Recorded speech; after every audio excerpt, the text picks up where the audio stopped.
अस्सलाम वालेकुम। उम्मीद है सारे खैरियत से होंगे। थोड़ा सा जो है वो टेक्निकल इश्यूज़ की वजह से 5-6 मिनट लेट हो गई है क्लास। नो वरीज़, हम इससे चलते हैं। कल हमने किया था वहाँ से स्टार्ट करते हैं। टाइप्स ऑफ प्रोडक्शन हमने देखी थी। There are 4 different types of production process. Job method is one of there different types, not 4 different types हैं, 3 मेथड हैं।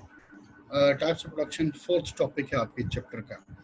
जॉब के अंदर हमने डिस्कस किया था कल के प्लम्बर्स एंड हेयर कटिंग जो है जॉब मेथड यूज़ करते हैं। बैच मेथड जो है जैसे ब्रेड एंड बंस में बैच मेथड यूज़ होता है। एंड देन फ्लो मेथड जो कार प्रोडक्शन होती है कन्वेयर बेल्ट के ऊपर, और जैसे पेप्सी है, कोक है, वहाँ पे भी प्रोडक्शन फ्लो मेथड का यूज़ होता है। सेकेंड टॉपिक जो हमने देखा था वो प्लांट मेंटेनेंस का देखा था।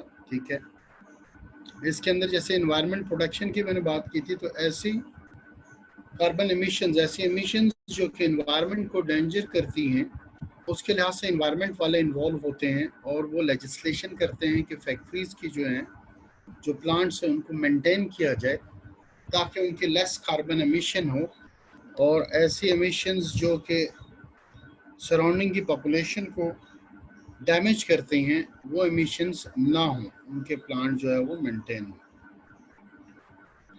ठीक है, और फिर प्लांट की मेंटेनेंस का हमने देखा था, और 1-2 एग्जांपल्स मैंने आपको बताई थी कि किस तरह उसको मेंटेन करते हैं। कैस्पेस की मैंने बताई थी जो कि आइसक्रीम मैन्युफैक्चर करते हैं और आइसक्रीम सेल करते हैं। और हफीज़ ऑयल इंडस्ट्री की लतीफ़ जी की मैं बताया था कि उनके प्लांट की मेंटेनेंस का क्या है। तो हर एक की मेंटेनेंस के डिफरेंट जो है मशीनरी के, ज़्यादातर मशीनरी के ऊपर लिखा होता है, जो कंपनी उस मशीनरी को बनाती है उसके यूज़र मैनुअल में होता है कि आपने कैसे इसको मेंटेन करना है। फिर हमने प्रोडक्शन प्लानिंग एंड कंट्रोल देखे थे। ठीक है, नंबर ऑफ मैन्युफैक्चरिंग सिस्टम, ये वो सिस्टम है जो डेवलप हुए हैं, जो इम्प्रूव करते हैं। ठीक है, planning and control of operational capability, operational capability की प्लानिंग एंड इम्प्रूवमेंट। ठीक है, उसको कैसे इम्प्रूव करना है और उसका कंट्रोल मैकेनिज्म क्या होगा। MRP हमने देखा था, मटेरियल रिक्वायरमेंट प्लानिंग। ठीक है, ये मटेरियल को और कंपोनेंट्स को कैलकुलेट करता है कितने ज़रूरत होते हैं एक प्रोडक्ट को बनाने में। ठीक है, मेजर फंक्शन हमने देखे थे, inventory, identifying which additional ones needed, scheduling there production और परचेज। ठीक है, ये मेजर काम है MRP के। MRP के फर्दर हमने फंक्शनैलिटी देखी थी और उसके बेनिफिट्स भी देखे थे। ठीक है, फ्यूचर ऑर्डर्स और जो करंट ऑर्डर्स हैं उनको देखना और फोरकास्ट करना, ये MRP का काम है। ये ऐसे सेट ऑफ सॉफ्टवेयर हैं, आज भी हम देखेंगे, जो मैनेजमेंट के डिसीजन के अंदर हेल्प करते हैं, और ये with the input of human input इसके अंदर बहुत ज़्यादा इन्वॉल्व होती है। ठीक है, बात नहीं है कि सिर्फ सिस्टम ही सारे करें। आगे जो आर्टिफिशियल इंटेलिजेंस आ रही है, उसके अंदर काफ़ी इंटेलिजेंस है जिसमें मशीन्स इटसेल्फ खुद से डिसीजन लेती हैं, लेकिन यहाँ तक के जो सिस्टम्स हैं वो उसमें ह्यूमन इंटरफेरेंस इन्वॉल्व होती है। आपको पता होगा कि अभी नहीं, बहुत अरसा हो गया है, गूगल ने भी और एलॉन मस्क ने भी गाड़ियाँ बनाई हैं जो कि खुद से ड्राइव करती हैं। और आज से 3-1 साल पहले की एक मैं न्यूज़ पढ़ा था जिसमें गूगल की गाड़ी जो है ऑटो ड्राइव, वो हिट हुई थी बस से, जिसके अंदर जो उसके अंदर बैठे हुए लोग थे वो मुतासर नहीं हुए, उनको लगी नहीं, लेकिन ये है कि थोड़ी सी गाड़ी डैमेज हुई थी। सो वो गाड़ी जो है, और इस तरह से जो एलॉन मस्क की टेस्ला है, वो आर्टिफिशियल इंटेलिजेंस को यूज़ करते हुए गाड़ियाँ बना रहे हैं जो कि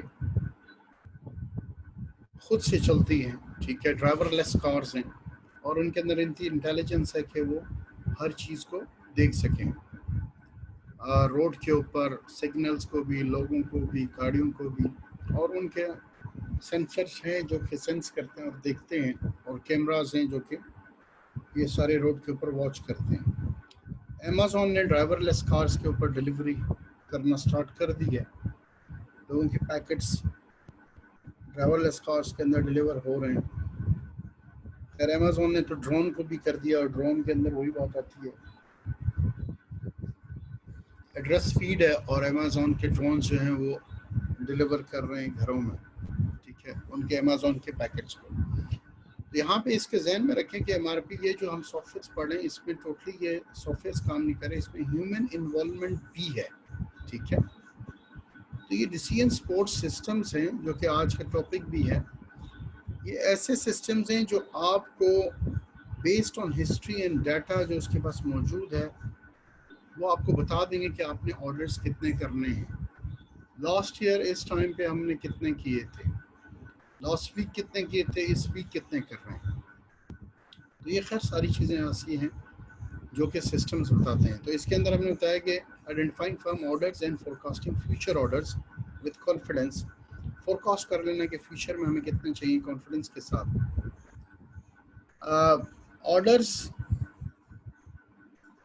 को डिटरमाइन करना कि हमें क्वांटिटी कितनी ज़रूरत है, किस डेट एंड टाइम पे चाहिए, ठीक है, स्टॉक लेवल कितना मेंटेन करना चाहिए, ये सारी चीज़ें आपको एमआरपी बताता है, ठीक है।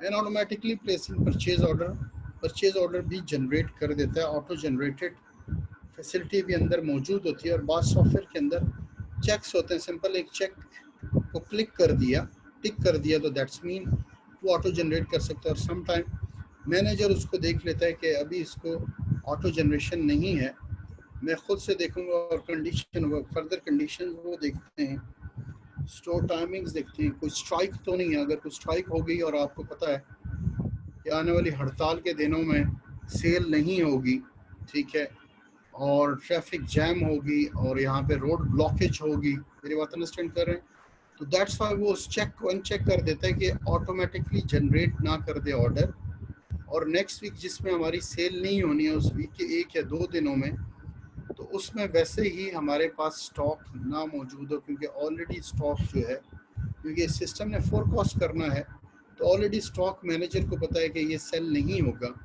तो वो जो ऑटो जनरेशन के है सॉफ्टवेयर के अंदर वो ऑप्शन को अनचेक कर देते हैं, और मैनेजर्स खुद से फिर जो है वो ऑर्डर को प्लेस करते हैं। बट सिस्टम्स के पास एक कैपेबिलिटी होती है कि ऑटोमेटिकली ऑर्डर को, परचेज ऑर्डर को वो प्लेस कर दें, ठीक है। तो ये सारी, जैसे मैंने बताया कि इनपुट ज़रूरी होती है ह्यूमन बींग्स की, जैसे कि मैनेजर है और मैनेजर सर्कमस्टांसेस उस शहर के, उस जगह के, उस टाउन के देख रहा है और उसके मुताबिक फिर वो करता है। तो इन सारे सॉफ्टवेयर में आपकी ह्यूमन इनपुट इन्वॉल्व होती है, ठीक है।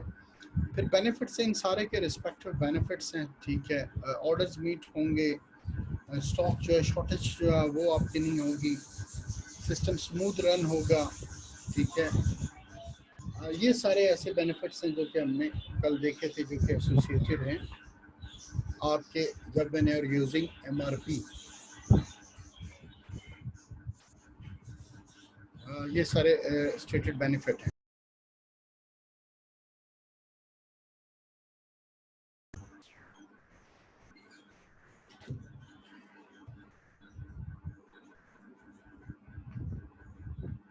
अच्छा, इसके बेनिफिट में थर्ड पॉइंट देख लें, वही जो मैंने बताया कि the MRP schedule can be amended quickly, इसको अमेंड कर सकते हैं, चेंज कर सकते हैं जो ही डिमांड चेंज हो, ठीक है। और क्योंकि सिस्टम कंप्यूटराइज है तो चेंज डिमांड के साथ आप इसको देख सकते हैं।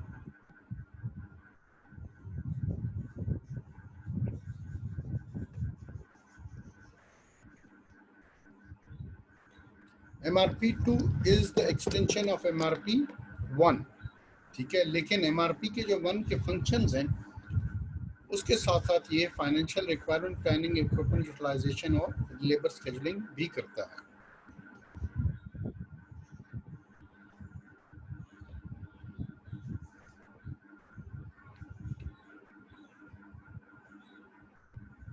नेक्स्ट जो आ गया वो है एंटरप्राइज रिसोर्स प्लानिंग, ERP।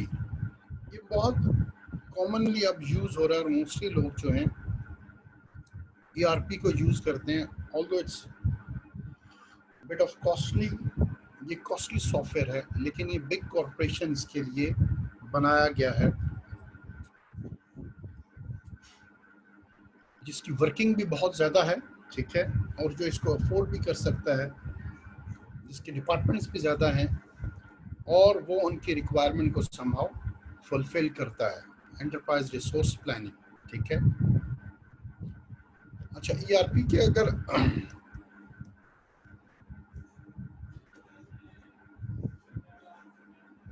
देख लें इसके बारे में, कल मैंने आपको बताया था कि ये सॉफ्टवेयर पाकिस्तान में भी जैसे मोबिलिंग और टेलीनॉर में यूज़ है, सिर्फ मैंने खुद से ये सॉफ्टवेयर यूज़ किया है। लंदन के अंदर माइटी सिक्योरिटी एक कंपनी है जिसके अंदर मैं जॉब करता रहा हूँ एज ए सिक्योरिटी ऑफिसर भी और एज ए कंट्रोलर भी, ठीक है। कंट्रोल रूम के अंदर एज ए कंट्रोल रूम के अंदर हमारे पास 5 लोग होते थे, 4 कंट्रोलर थे जिसमें एक मैं भी था और एक कंट्रोल रूम मैनेजर, ठीक है। 12-12 घंटे की शिफ्ट का हमारा पैटर्न होता था और हम बरतानिया के अंदर जो माइटी सिक्योरिटी के पास 610 साइट्स थी जिनकी सिक्योरिटी इनके पास थी, और हमारे पास 3800 सिक्योरिटी ऑफिसर थे जिनको 12-12 घंटे की शिफ्ट के ऊपर हमने जो है वो डिफरेंट जगह पे एलोकेट करते थे। तो ऑलमोस्ट पर शिफ्ट 2200 के करीब जो हैं वो लोग जो हैं जिसको हम कहते हैं बुक ऑन्स, हम उनकी बुक ऑन्स करते थे, ठीक है। उनकी बुकिंग करते थे साइट्स के ऊपर कि वो अपनी जॉब स्टार्ट कर रहे हैं साइट्स के ऊपर के नहीं कर रहे।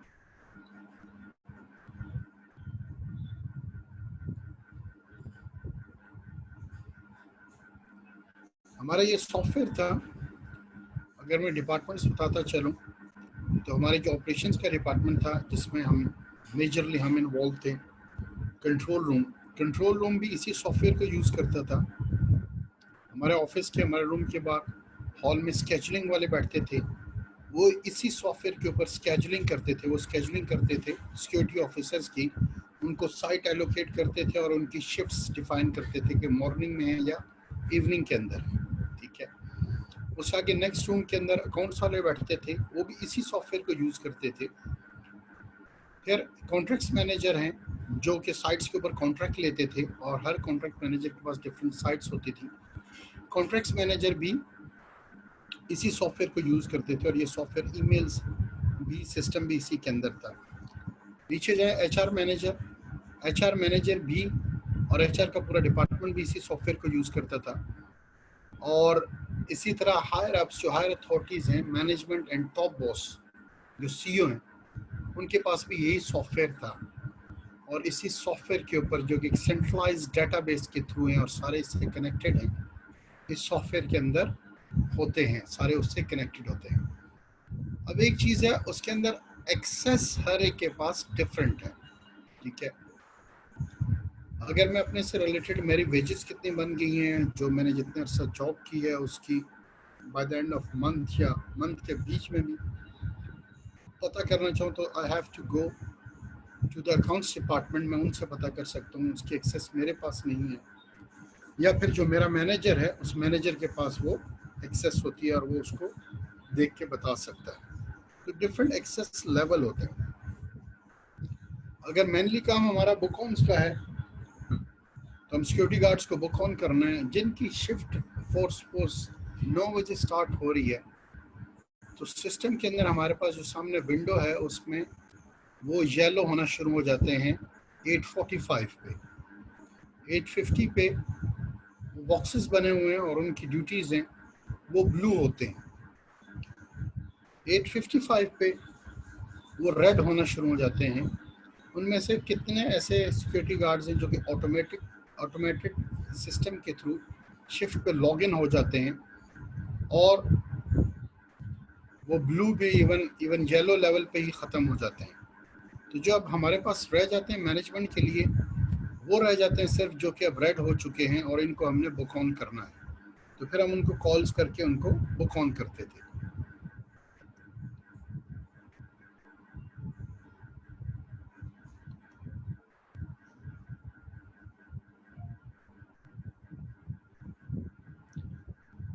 जी हाँ, ईआरपी को हम सारे सिस्टम्स को पूरी ऑर्गेनाइजेशन की ईच एंड एवरीथिंग ईआरपी के थ्रू मैनेज होती है। ठीक है। जैसे कि मैंने बताया कि हर चीज़ HR, मार्केटिंग, फाइनेंस, ऑपरेशंस, ठीक है, हमारे ऑपरेशंस में कॉन्ट्रैक्ट्स मैनेजर आते थे जो साइट के ऊपर कॉन्ट्रैक्ट लेते थे और उनकी रिस्पॉन्सिबिलिटी होती थी कि साइट के ऊपर भी सिक्योरिटी गार्ड ड्यूटी पे भी पहुंचे। स्केजुलिंग वाले स्केजुलिंग करते थे इसी सॉफ्टवेयर को यूज़ करते हुए, जो कि साइट्स के ऊपर जाके अपनी जॉब्स करते हैं, ठीक है, और उनकी रोटा और उनकी जॉब्स डिफाइन करना कि किस गार्ड ने किस साइट के ऊपर जाना है। कुछ फिक्स साइट थी, फिक्स गार्ड थे, और कुछ ऐसी साइट्स थी जो कि हमें नहीं मिलती थी, और उनके ऊपर अगर 5 दिन के लिए वो साइट हमें मिली है तो 5 दिन हो सकता है 5 दिन डिफरेंट सिक्योरिटी गार्ड्स उसके ऊपर हों, क्योंकि सिक्योरिटी गार्ड भी हमारे पास पार्ट टाइम भी थे और फुल टाइम भी थे, और बाज़ जो है वो ना कर देते थे, छुट्टी कर लेते थे। तो मुख्तलिफ एक साइट के ऊपर हो सकता है 5 दिनों के अंदर 5 डिफरेंट सिक्योरिटी गार्ड्स हों। तो स्केजुलिंग वालों का ये काम होता था कि उन्होंने स्केजुलिंग करनी है कि सिक्योरिटी गार्ड जो हैं वो हर साइट के ऊपर शिफ्ट के ऊपर पहुँचे, और 24 घंटे तो 2 शिफ्ट हमारी दोनों डे एंड नाइट जो है वहाँ पे सिक्योरिटी ऑफिसर होना चाहिए। तो ये ERP के अंदर सारी चीज़ें जो हैं, सारे सिस्टम इन प्लेस होते थे। अब मैंने सिर्फ बुक ऑन्स का बताया कि बुक ऑन्स के अंदर वो सिस्टम हमें आइडेंटिफाई कर देता था कि ये रेड वाले रैग हैं जो कि अभी बुक ऑन नहीं हुए। फिर हम सबको कॉल्स करते थे और कॉल करके हम उनको कहते थे आप साइट पर पहुंच गए हो, नहीं पहुंचे हो।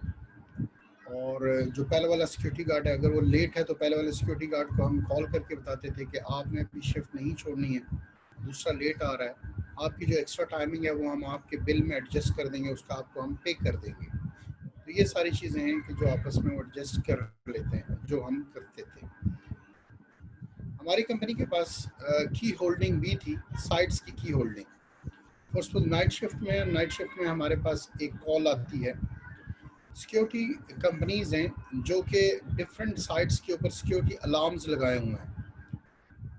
अगर वो अलार्म्स वाली कंपनी है ADT, जैसे ADT पाकिस्तान के अंदर भी काम करती है और ये सिक्योरिटी अलार्म बेचती है और लगाती है, फिक्स करती है साइट्स के ऊपर। तो इन सिक्योरिटी अलार्म्स का ये है कि वो अलार्म मॉनिटरिंग कंपनी उन अलार्म्स को देखती भी है। जब भी कोई अलार्म बीप करता है जिस साइट के ऊपर, उस कंपनी को उस सॉफ्टवेयर के अंदर पता लग जाता है कि फलां साइट का अलार्म बीप किया है। वो अपने सिस्टम में डिटेल निकालते हैं तो पता लगता है इसकी चाबियां जो हैं वो MIT सिक्योरिटी के पास हैं, क्योंकि हम की होल्डिंग भी करते थे। हम इवन साइट्स को सिक्योर पूरा करते थे, और शाम के टाइम जब उनका ऑफिस क्लोज हो जाता था तो हम उनकी साइट को लॉक भी करते थे, और सुबह अगर ऑफिस 9 बजे है तो 8:30 बजे जाके उस ऑफिस को ओपन भी कर देना, या जिस टाइम वो कहते हैं जो पहला आदमी आता है तो वो ओपन करके उसके हैंड ओवर कर देते हैं। तो की होल्डिंग भी हमारे पास होती थी। अब अगर जब साइट के ऊपर अलार्म आया रात के 12 बजे और वो कॉल करते हैं MIT सिक्योरिटी और कहते हैं कि जी हमारी ये साइट है जिसमें हमारा इक्विपमेंट लगा हुआ है, लेकिन हमारी डेटाबेस के अंदर इस साइट के जो हैं वो आपके पास हैं।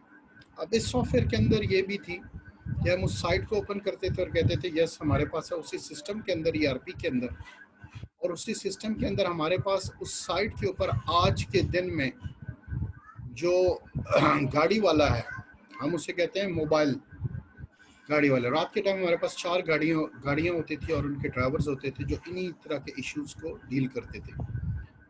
अब उस गाड़ी वाले की डिटेल सारी हम उसी सॉफ्टवेयर को क्लिक करते थे तो उसका नंबर सामने आ जाता था, और उसको हम कॉल करते थे और कॉल करके बताते थे कि फलां जगह से कॉल आई है, ADT कंपनी से कॉल आई है कि ये साइट है, इस साइट का एड्रेस ये है, इसकी चाबियां हमारे पास हैं, और हमारे में से यानी कि एम्बुलेंस नंबर 1, मोबाइल नंबर 1 के पास हैं, आपके पास हैं, इस साइट पे जाके देखें क्योंकि वहाँ पे अलार्म बीप किया है, सिक्योरिटी अलार्म। तो यहाँ से हम मोबाइल को डिस्पैच कर देते थे। साथ साथ ही हमारी इसी ERP सॉफ्टवेयर के ऊपर DOB, daily occurrence book, DOB खुल जाती थी। वैसे जैसे ये बुक होती है इंसिडेंट रिपोर्ट होती है, तो उस बुक के अंदर हम उसको DOB ओपन करते थे जस्ट क्लिक्स अवे, और ओपन करके हम जिस तरह एक पुलिस की रिपोर्ट होती है उस तरह की रिपोर्ट लिखनी पड़ती थी कि रिसीव कॉल की 12 बजे ADT से कि दिस साइट की डिस्क्रिप्शन बताई, इस साइट पे इंट्रूडर अलार्म जो है वो बजा है। 12:07 के ऊपर हमने मोबाइल वालों को डिस्पैच कर दिया और वो साइट की तरफ रवाना हो गए। अब अगर वो 12:30 12:45 पे हमें आके रिपोर्ट करता है, वहाँ से कॉल करता है कि मैं साइट पे मौजूद हूँ और यहाँ पे थोड़ी सी कोई भी किसी जगह पे ब्रेक इन नहीं है, कोई दरवाज़ा टूटा हुआ नहीं है, कोई खिड़की टूटी नहीं हुई है, और ये हो सकता है कि हवा तेज़ चलने की वजह से विंडो हिली है, तो ये फॉल्स अलार्म था, फॉल्स अलार्म। तो डीओबी पे हम दोबारा से राइट करते हैं कि 12:45 पे कॉल आई, उसका मोबाइलर का नाम, उसकी आईडी लिख के, और उसने साइट चेक की और साइट के ऊपर कोई ऐसी ब्रेक इन नहीं है, कोई तोड़ फोड़ नहीं है, कोई लोग एंटर नहीं हुए, तो ये एक फॉल्स अलार्म था और उस डीओबी को क्लोज कर देते थे। ये भी इसी सॉफ्टवेयर के अंदर होता था। ठीक है, इस सॉफ्टवेयर के अंदर अगर आप उन सिक्योरिटी गार्ड्स के प्रीवियस रिकॉर्ड्स को चेक करना चाहते हैं, देखना चाहते हैं उनकी शिफ्ट्स क्या हैं, ईच एंड एवरीथिंग, ठीक है, हर बारीक से बारीक चीज़ इस सॉफ्टवेयर के अंदर मौजूद होती थी। हमारी कंपनी जो है वो फैसिलिटी मैनेजमेंट की भी हेल्प डेस्क देती थी। फैसिलिटी मैनेजमेंट किसी कंपनी के अंदर प्लम्बिंग, इलेक्ट्रिक और ये प्रॉब्लम आए तो वो भी उसके भी इसी सॉफ्टवेयर के अंदर डेटाबेस थी, और जिसके अंदर ह्यूज डेटाबेस, बड़ा डिटेल 2-3 पेजेस का फॉर्म होता था। जब कोई क्यूरी आ जाए तो उसको भी हमें फिल करना पड़ता था। प्रोसीजर क्या है, प्रोटोकॉल्स क्या हैं, किसी भी साइट के पास सेंसिटिव साइट्स होती थी, उनको कैसे ऑपरेट करना है, वो सारी गाइडलाइंस भी इसी सॉफ्टवेयर के अंदर मौजूद थी। तो ये ईआरपी जो ये सारी चीज़ें मैंने बताई हैं, नेक्स्ट स्लाइड्स में वही सारी चीज़ें आएंगी जो एंटरप्राइज रिसोर्स प्लानिंग इस सॉफ्टवेयर के अंदर मौजूद होता है। ठीक है, ईच एंड एवरीथिंग। और ये सारे देखिए, स्केजुलिंग वाले हमारे लिए स्केजुलिंग करते हैं तो ऑटोमेटिकली हमारे शिफ्ट के अंदर हमें पता लग जाता है कि आज अभी 9 बजे इन सिक्योरिटी गार्ड्स की बुक ऑन्स होनी है। जब तक स्केजिंग वाले उसको इनपुट ना करें तो हमारे पास वो सिस्टम में शो ही नहीं होगा। तो क्या मतलब है, ये इंटीग्रेटेड है, ये कनेक्टेड है। ये सारे अगर आपको आईडी का थोड़ा नॉलेज हो, श्योरली होगा, कनेक्ट होते हैं एक सेंट्रलाइज सर्वर से, और सर्वर के ऊपर ये डेटाबेस होती है जिससे ये सारे डिपार्टमेंट्स जो हैं वो एक्सेस कर रहे होते हैं और वो सारे कनेक्टेड होते हैं एक दूसरे से। स्केजुलिंग वाले ने अपने पास स्केजुलिंग करके उसको सेव कर दिया, और उसी सर्वर से कंट्रोल रूम वालों का डाटा एक्सट्रैक्ट हो रहा है, हम उस डाटा को ले रहे हैं और हमारे सिस्टम में आ रहा है। हमें नहीं पता कि आज कौन कौन से सिक्योरिटी गार्ड्स हैं किन किन साइट्स के ऊपर। हमें अपने सिस्टम के सॉफ्टवेयर से पता लगता है कि ये साइट्स हैं, इन साइट्स की आईडीज आती हैं, और वो जिस तरह एक्सेल के बॉक्सेस हैं, एक्सेल शीट होती है, उस तरह के बॉक्सेस हमें शो होते हैं। उसकी साइट की न्यूमेरिक आईडी होती है, उस न्यूमेरिक आईडी को हम क्लिक करते हैं तो उसमें सारी डिटेल आ जाती है कि ये साइट फलां बिल्डिंग है, फलां शॉप है, फलां स्टोर है, फलां ऑफिस है, और उसके अंदर फर्दर हमारे सिक्योरिटी गार्ड की भी डिटेल आ जाती है। और सिक्योरिटी गार्ड को फिर हम कॉल करते हैं और बताते हैं कि आपकी इस साइट पे आज ड्यूटी आप पहुँचे नहीं हो, अभी तक 9 बजे ड्यूटी स्टार्ट होनी है, 8:55 हो गए, तो बताता है कि मैं 5 मिनट में पहुँच जाऊँगा। जब वो जाएगा तो जाके फिर कॉल करके हमें बुक ऑन्स करता है। जिनको ऑटोमेटेड आती है वो ऑटोमेटेड मशीन पे कॉल करते हैं, ऑटोमेटेड मशीन पे उन्होंने साइट आईडी देनी होती है और इनकी अपनी एक न्यूमेरिक आईडी होती है, वो आईडी देते हैं, इनका ऑटोमेटिक बुक ऑन हो जाता है कि वो साइट पे प्रेजेंट होगी सिस्टम के अंदर। फिर हमारी विंडो में वो चीज़ नहीं आ रही होती क्योंकि वो ऑटोमेटेड बुक ऑन कर दिया उन्होंने। ठीक है, तो खैर ये सारी चीज़ें, लेकिन आपको एक चीज़ बताता चलें, जैसे बताया ह्यूमन इनपुट है। बाद सिक्योरिटी गार्ड्स हमारे ये डॉच करते थे, अभी रास्ते में ही होते थे तो ऑटोमेटेड के थ्रू बुक ऑन कर देते थे। इसके लिए कंट्रोल रूम वालों का ये काम होता था, जो साइट पे ऑलरेडी सिक्योरिटी गार्ड है उससे पूछ लेते थे कि दूसरा सिक्योरिटी गार्ड पहुंचा है कि नहीं पहुंचा। तो जो डॉजी हैं उनको इन्वेस्टिगेट करना वो भी हमारा काम होता था, और हम वाकई उनको इन्वेस्टिगेट करते थे और फिर एचआर के थ्रू ये इंक्वायरी भेज देते थे, और एचआर जो है इंक्वायर करता था, जिसमें कंट्रोल रूम मैनेजर उस साइट के ऊपर जिस मैनेजर का कॉन्ट्रैक्ट है, contracts manager, control room manager और एचआर वाले फिर ऐसे इश्यूज को डील करते थे। इफ़ इज़ हैबिचुअल और उससे मेजर प्रॉब्लम हुआ है तो फिर जो है वो इसको काफ़ी सीरियस होकर उसको वार्न किया जाता था। ठीक है, समटाइम ऐसा होता है कि जो पहले वाला सिक्योरिटी ऑफिसर है वो साइट छोड़ देता है और साइट अनअटेंडेड होती है क्योंकि उसने भी शिफ्ट क्लोज करनी है, जाना है, और दूसरा सिक्योरिटी गार्ड आया नहीं, और इवन उसने ऑटोमेटेड बुक ऑन, हो सकता है घर से उठा ही है तो उसने ऑटोमेटेड बुक ऑन कर दिया और अभी वो पहुंचा नहीं है। तो ऐसे प्रॉब्लम्स भी होते हैं। तो ERP सॉफ्टवेयर आपके ये सारी मैनेजमेंट करेगा, लेकिन उसको सारी इनपुट्स तो ह्यूमन बीइंग ही देंगे, इंसान ही देंगे कि हाँ इस साइट के ऊपर ये आदमी पहुंच गया कि नहीं। अगर जो पहुंच गया और जिसके ऊपर ट्रस्ट होता था कि और उसने बता दिया मैं साइट के ऊपर मौजूद हूँ, तो फिर यहाँ पे ह्यूमन बीइंग है जो इनपुट करते हैं और उसको बुक ऑन करते हैं कि यस ये सिक्योरिटी ऑफिसर साइट के ऊपर पहुंच गया है। तो ये सारी चीज़ें आती हैं कि ऑल दो सिस्टम्स हैं, लेकिन सिस्टम्स को यूज़ करने वाले, इनपुट करने वाले ह्यूमन बीइंग्स ही हैं। अच्छा, नेक्स्ट पे आ जाए तो हम फीचर्स पढ़ लें। क्या इसकी फीचर्स हैं ERP की? Any individual can access central server. जैसा मैंने बताया कि आप अगर एक छोटी सी भी कंपनी के अंदर देखें तो सेंट्रलाइज्ड डेटाबेस है। इस तरह से बड़ी बड़ी कंपनीज में और ERP का भी वही सिस्टम चल रहा होता है, ठीक है। इसका बहुत अच्छा सिस्टम है, क्या कहते हैं, ICMA का।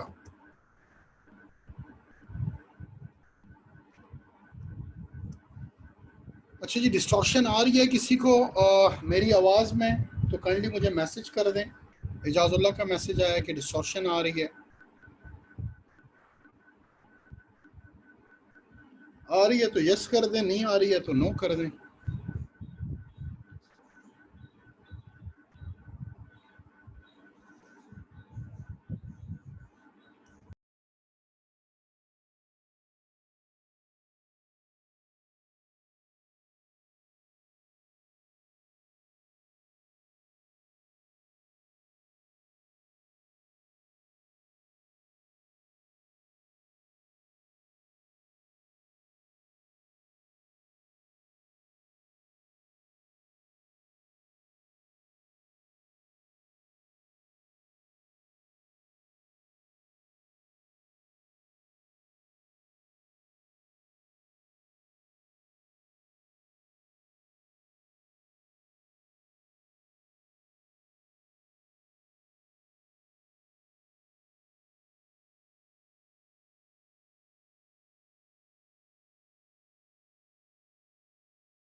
अच्छा एजाज, पर आपके वही इंटरनेट के कनेक्शन का थोड़ा इशू हो सकता है। अभी तो आवाज़ क्लियर है मोस्टली को, सब नहीं ऑलमोस्ट कहा है कि क्लियर है।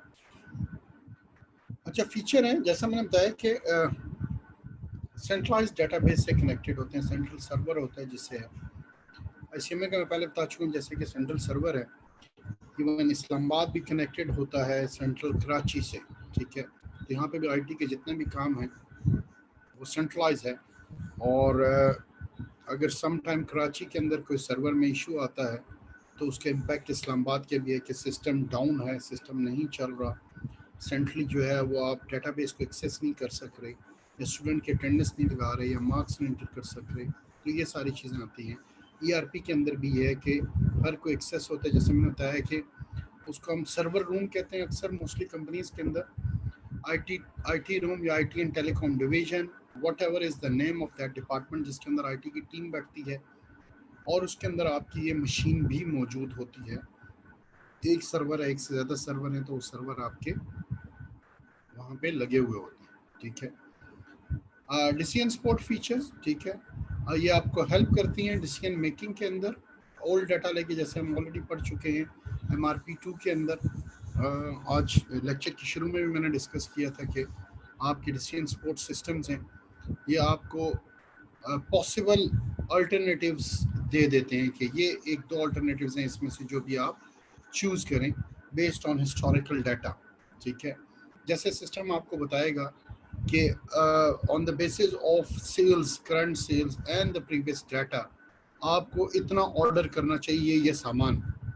फिर वो मैनेजर के ऊपर होता है कि उसने कितना सामान कैसे ऑर्डर करना है, ठीक है। तो ये सारे आपको डिसीजन सपोर्ट फीचर्स भी आपको बताती हैं। Extranet link to many supplier and customers with electronic data। देखिए, एक होता है इंट्रानेट, एक होता है एक्स्ट्रानेट। इंट्रानेट है जैसे ICMA का इंट्रानेट है, कंपनी का अपना इंटरनल नेटवर्क जिससे सारे डिपार्टमेंट कनेक्टेड होते हैं, और ज़रूरी नहीं है कि इंट्रानेट इंटरनेट से कनेक्टेड हो, ठीक है। जैसे कंपनी का अपना ईमेल सिस्टम होता है, और जो माइक्रोसॉफ्ट एक्सचेंज सर्वर है वो उस ईमेल्स को डील करता है। आई डोंट नो करंट क्या है, एक्सचेंज सर्वर ही चल रहा होगा। जिससे आप इंटरनेट से ना भी कनेक्टेड हों, कंपनी आपस में सारी कम्युनिकेशन कर सकती है। लेकिन हाँ, कंपनी के आपस के सारे नेटवर्क, फिजिकल केबल्स या वायरलेस केबल्स आपस में वायरलेस जो है नेटवर्क कनेक्ट होना चाहिए। तो that is known as intranet. जैसे अभी मैंने जिक्र किया, आईसीएमए का इंट्रानेट है, सेंट्रल सर्वर से कनेक्टेड है, ठीक है। लेकिन साथ साथ इसके अंदर आपको इंटरनेट कनेक्टिविटी भी चाहिए। सम कंपनीज का इंटरनेट जो होता है वो उनकी डेडिकेटेड लाइंस होती हैं, लीज लाइन होती हैं जो लीज पे ली होती है उनने, और जो कि इंटरनेट से भी नहीं कनेक्टेड होती। और ऐसी डेडिकेटेड लाइंस देने वाली कंपनीज मौजूद हैं जो आपको डेडिकेटेड नेटवर्क देती हैं, और उसमें फिर आप इंटरनेट से कनेक्ट नहीं होते। वो कंपनी का अपना इंट्रानेट होता है जिसमें कंपनी कम्युनिकेशन करती है, क्योंकि कंपनी नहीं चाहती कि वो इंटरनेट पे जाए और वो एक्सटर्नल वर्ल्ड से एक्सपोज हो और उसका कोई सीक्रेट डाटा जो है वो लीक हो। तो और एक्सटर्नेट क्या आ जाता है? एक्सटर्नेट कि जब आपका वही इंटरनेट कनेक्टेड हो जाता है आपके सप्लायर से और आपके कस्टमर से, और आप इलेक्ट्रॉनिकली जो है वो उससे कम्युनिकेट करते हो वाया ईमेल्स के थ्रू, जैसे परचेज ऑर्डर या इनवाइसेस आप उसके थ्रू जो है जनरेट कर सकते हो, और डायरेक्टली आप सप्लायर से जो है एक्सेस होते हो, कनेक्टेड होते हो, ठीक है। तो ये एक एक्स्ट्रा नेट है। जैसे अगर आप एयरलाइन इंडस्ट्री को देखें पाकिस्तान के अंदर, तो यहाँ पे ये सारे एक्स्ट्रा नेट के थ्रू कनेक्टेड होते हैं, और जिस किसी भी के पास आप चले जाए तो इनके पास वो सॉफ्टवेयर होता है जो एयरलाइन की लाइफ टाइम के ऊपर सीट्स को मॉनिटर कर रहे होते हैं कि कौन कौन सी सीट्स खाली हैं, और हो सकता है आप आधा घंटे बाद जाएं तो उनमें से कुछ सीट्स ऑक्यूपाई हो जाए, क्योंकि वो सेंट्रली कनेक्टेड होता है एयरलाइन का सिस्टम अपने जितने इसको हम डीएसए कहते हैं, और जीएसए डोमेस्टिक सेल एजेंट्स और जनरल सेल्स एजेंट से, कि जैसे पीआईए है तो उसके जितने भी सेल्स एजेंट हैं उनके पास ये एक्सेस होती है कि वो पीआईए के सिस्टम को एक्सेस करके उसमें से किसी भी फ्लाइट का और किसी भी जहाज़ की सीट्स की कंडीशन को देख सकते हैं, कितने ऑक्यूपाई होंगे और कितने नहीं होंगे, ठीक है। तो ये that is an extra net. और आप किसी भी एयरलाइन के पास जाएं तो वो अपने सिस्टम में से देख के,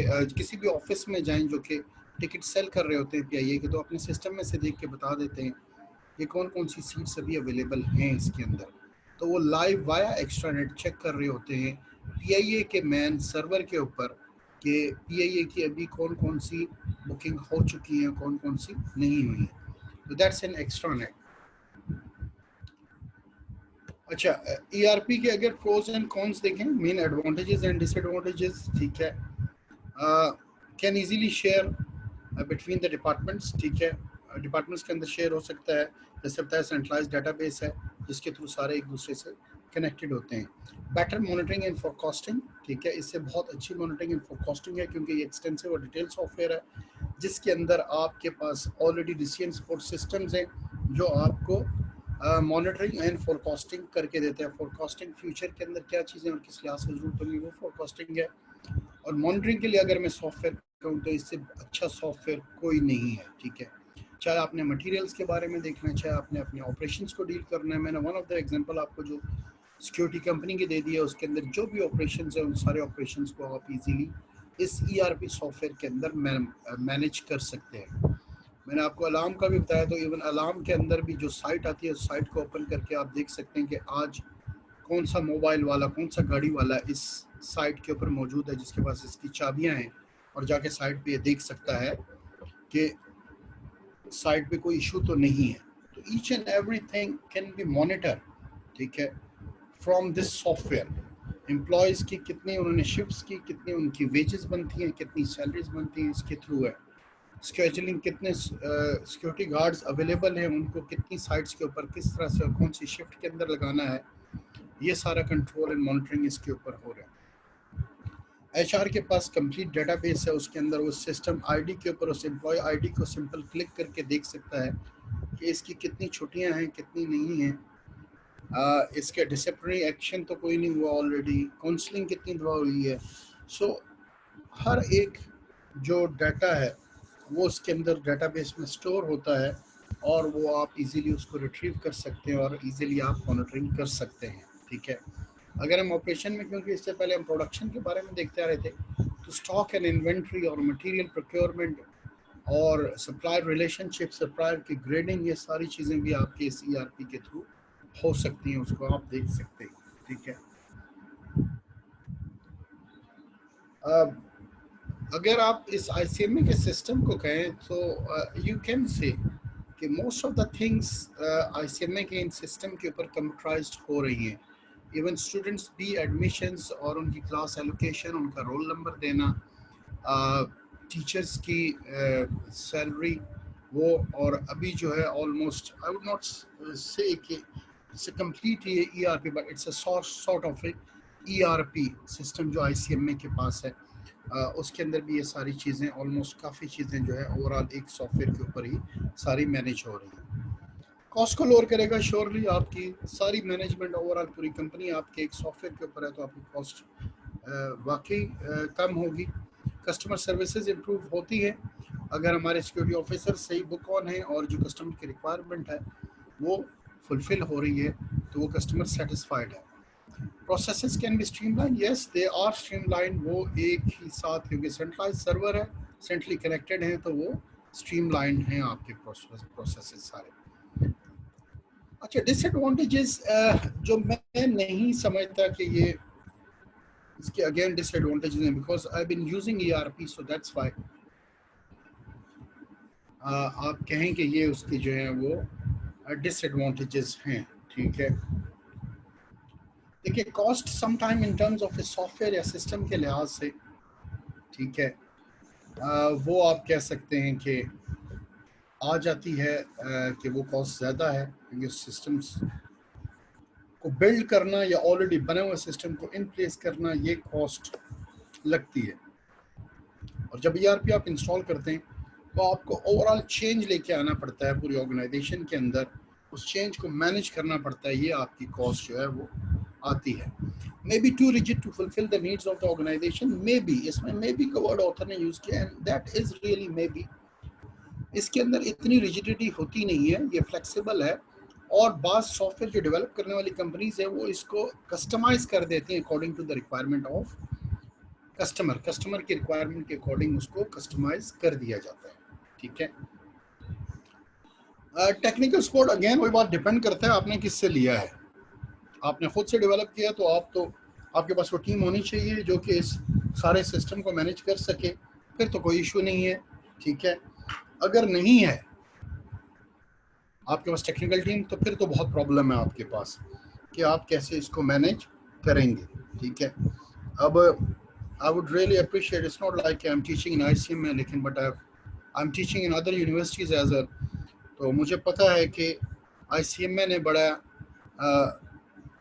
इफेक्टिवली मैनेज किया है ऑनलाइन टीचिंग को, बिकॉज आप लोगों का एक्सपोजर शायद ना हो, अगर आप एक्सपोजर हो you can say, you can जज के बाकी अदर यूनिवर्सिटीज़ जो है वो टेक ऑन नहीं कर सके ऑनलाइन टीचिंग को इस तरह से जिस तरह से कुछ यूनिवर्सिटीज़ एंड कॉलेजेस ने किया है, और कुछ फाके अभी तक भी उसको प्रॉपर मैनेज नहीं कर सक रहे।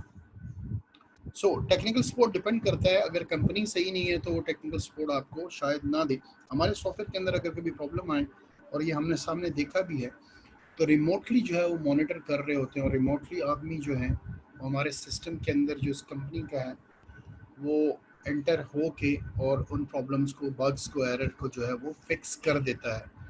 ऐसा once in my job tenure के अंदर हुआ, और जिसके अंदर इजीली हम देख सकते हैं कि वो रिमोटली बैठ के हमारे उस सॉफ्टवेयर को उसमें फिक्स किया। ठीक है, अच्छा, ये पॉइंट, लास्ट पॉइंट मैंने खुद ऐड किया है, extra feature may not be needed.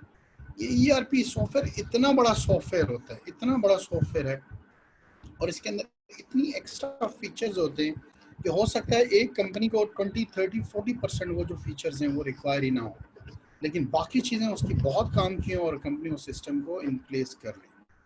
और ऐसा होता है बहुत ज़्यादा सॉफ्टवेयर के अंदर सारी चीज़ें आप यूज़ नहीं कर सकते।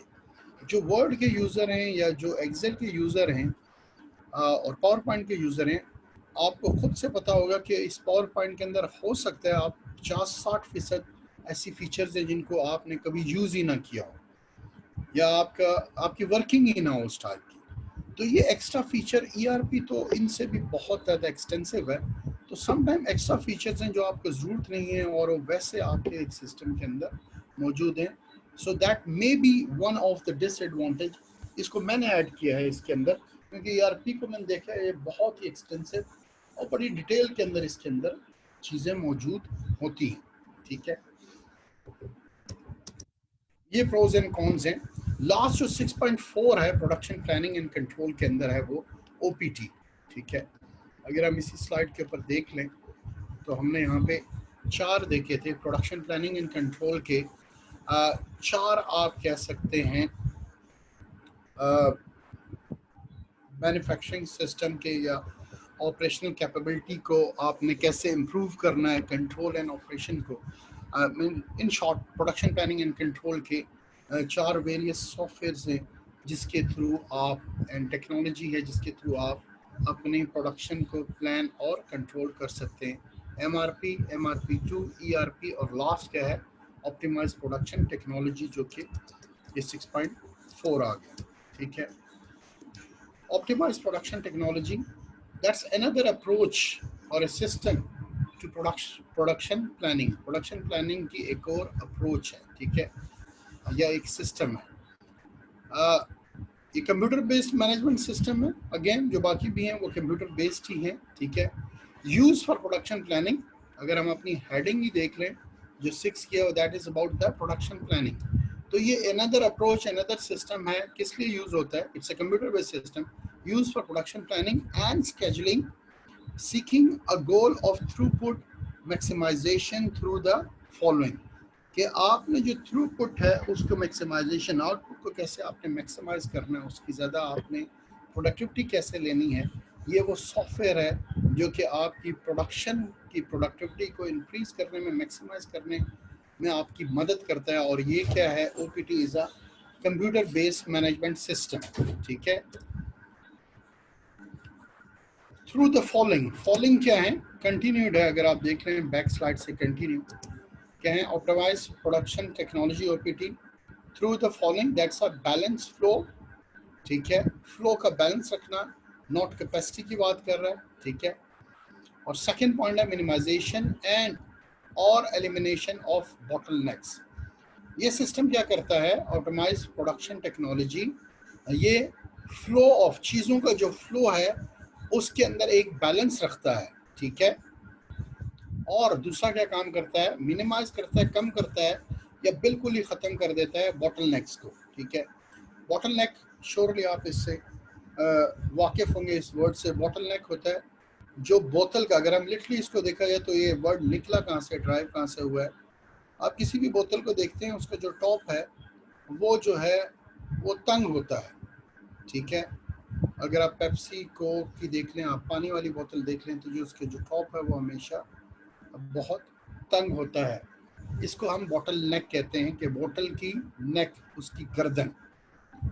अब जो प्रोडक्शन के अंदर बॉटल नेक से मुराद ये है कि ऐसी वो चीज़ें जो कि आपकी प्रोडक्शन में खलल डालती हैं, मुदाखलत करती हैं, रोकती हैं, स्लो करती हैं। ठीक है, वो चीज़ें OPT क्या करती है? ये टेक्नोलॉजी उन चीज़ों को रिमूव करती है। ठीक है, ये बाकी पॉइंट्स नहीं है आपके बुक के अंदर, मैंने ऐड किए हैं ताकि आपको फर्दर क्लियर हो सके कि आप बॉटलनेक्स को कैसे एलिमिनेट किया जा सकता है। क्योंकि जहन में क्वेश्चन आया था ये कैसे ख़त्म हो सकती हैं? आप ज़्यादा रिसोर्सेज ऐड कर दें, जहाँ पे 4 बंदे ज़रूरत है, 2 काम कर रहे हैं, 2 बंदे और दे दें ताकि आपका काम रुके ना, डिले ना हो, उसमें तंगी ना हो। ठीक है, मिनिमाइजिंग डाउन टाइम हम कहते हैं जैसे कि फोर्स मेरा नेट डिस्कनेक्ट हो गया और मैं कहूँ कि नेट डिस्कनेक्ट होने से कनेक्ट होने में जो डाउन टाइम है वो 2 मिनट है। ठीक है, IT के अंदर अगर आप देख लें तो एक सर्वर का हम डाउन टाइम काउंट करते हैं। अगर सर्वर को हमने दूसरे सर्वर के ऊपर शिफ्ट करना है या सर्वर को हमने कोई एरर और बग्स हैं उसको रिमूव करके रीस्टार्ट करना है, तो रीस्टार्ट करके दोबारा जो डाउन टाइम है हम कहते हैं कि जी 5 मिनट डाउन टाइम है, 5 मिनट का गैप आएगा और उसके बाद दोबारा से वो सारी सर्विसेज आपको अवेलेबल होंगी। अक्सर बैंक जब मेंटेनेंस कर रहे होते हैं तो एक डाउन टाइम देते हैं कि मे बी ये सर्विसेज इस टाइम से लेकर रात को 1 बजे से लेकर सुबह 8 बजे तक 25 जुलाई को जो है ये सिस्टम आपका जो है वो इशू देगा, ये प्रॉब्लम्स आएंगी। तो आप जो है वो उस लिहाज से, these are the down time.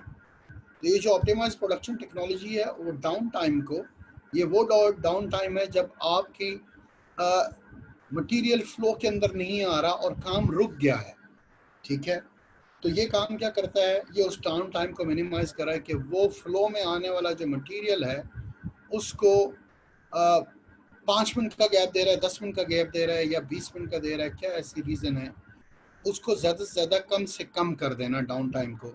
जहाँ पे पहले आधा घंटा लगता था, ओपीटी इन प्लेस किया तो अब डाउन टाइम 2 मिनट है या 5 मिनट है, ठीक है। क्योंकि ये सारी टेक्नोलॉजी ये चीज़ कर रही है कि जो आपका रॉ मटेरियल आ रहा है वो एक बैलेंस में आए और चीज़ों का फ्लो रहे, ताकि आपकी प्रोडक्शन किसी लिहाज से रुक ना जाए, ठीक है, आइडल ना हो जाए, खड़े ना हो जाए, क्योंकि आपके पास फ्लो का एक जो चीज़ें आने हैं उनका एक बैलेंस नहीं है। रिसोर्सेज ऐड कर देना, इसमें रॉ मटेरियल भी आता है, इसमें पीपल भी आते हैं, सारे जो रिसोर्सेज इंक्लूड होते हैं आप उनको ऐड कर दें, ठीक है। एलिमिनेटिंग नॉन वैल्यू एक्टिविटीज़, ये ब्रैकेट में मैंने लिख भी दिया कि नॉन वैल्यू एक्टिविटीज़ क्या हो सकती हैं। Rework caused by defected products, किसी एक आदमी ने कोई काम किया और उस प्रोडक्ट के अंदर डिफेक्ट आ गया, उस डिफेक्ट को दोबारा से रिमूव करने के लिए दोबारा उसके ऊपर टाइम भी लग रहा है, एफर्ट्स भी लग रही हैं, और एफर्ट्स भी श्योरली और टाइम भी, इन चीज़ों को रिमूव करने में मदद देता है OPT technology, optimise production technology, के फर्स्ट टाइम में ही आपकी प्रोडक्शन के अंदर आपके प्रोडक्ट में डिफेक्ट ही ना आए, फॉल्ट ही ना आए, उसके अंदर प्रॉब्लम ही ना आए, क्योंकि दोबारा से उस प्रॉब्लम को डिटेक्ट करना और फिर उसको करेक्ट करना, ठीक है, ये आपका जो टाइम लगेगा उसको क्या करता है, ये नॉन वैल्यू एक्टिविटीज़ हैं उसको एलिमिनेट करता है कौन, OPT, optimise production technology. Rework का वर्ड यूज हुआ है क्योंकि आपको उस डिफेक्टेड प्रोडक्ट के ऊपर दोबारा से काम करना पड़ेगा उसके डिफेक्ट को रिमूव करने के लिए। अगेन इसके लिए वो ऑथर एक और इसकी फर्दर डिटेल काफ़ी है, these are very detailed topic, अगर आप इनको देखें, इवन चैप्टर्स भी लिखे हुए हैं इनके ऊपर, और इफ़ आई वुड से कि बुक्स लिखी हुई हैं इनके ऊपर, तो वो बिल्कुल सही है इन्हीं प्रोसेसेस के ऊपर। तो अगर इसके अंदर कहते हैं फैक्ट्री के अंदर आपका एक जगह से दूसरी जगह के अंदर मूव होना, ये भी नॉन वैल्यू एक्टिविटीज़ है, ठीक है। उनको कैसे मिनिमाइज किया जा सकता है, आपके रॉ मटेरियल को एक जगह से दूसरी जगह पे मूव करना, मशीनरी के अंदर जो है उस तक पहुंचाना, किन मीन्स के थ्रू पहुंचा रहे हैं, कैसे पहुंचा रहे हैं, उन मीन्स को इम्प्रूव कर दिया जाए। पहले अगर मैनुअल लेके जा रहे हैं तो अभी आप किसी गाड़ी में लेके जा रहे हैं, या फिर आपकी वही मशीनरी जो है उसको कैरी कर रही है, या फिर आपने मशीनरी डिज़ाइन ऐसे की है कि जिसके अंदर आपको जो वर्किंग है चल के जाना पड़ रहा है, उन चीज़ों को एलिमिनेट किया जाता है। तो ये सारी चीज़ें ओपीटी करती है, ऑप्टिमाइज प्रोडक्शन टेक्नोलॉजी करती है, ठीक है। तो ये सारी चीज़ें उस लिहाज से एलिमिनेट होती हैं इसके अंदर।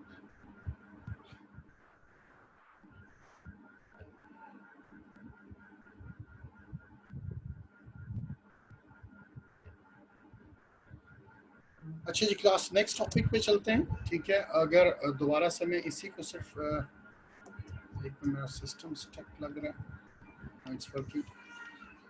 तो ये भी हमने ख़त्म किए हैं प्रोडक्शन प्लानिंग एंड कंट्रोल, जिसके अंदर हमने 4 सिस्टम देखे, MRP, MRP2, ERP and OPT। Topic 6 is finish, ठीक है, ऑफ दिस चैप्टर।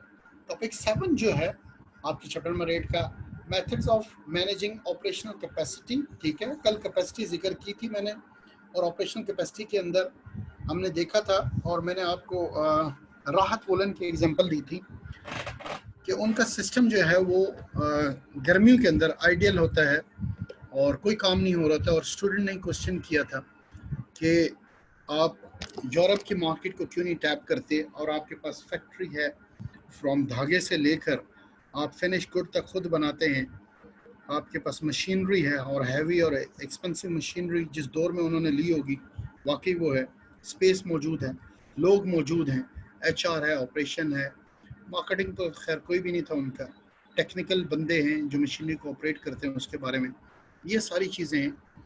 तो आप इस कि प्लांट की फुल कैपेसिटी को क्यों नहीं यूटिलाइज करते, ठीक है, क्योंकि ये उस वक्त खाली पड़ा हुआ होता है।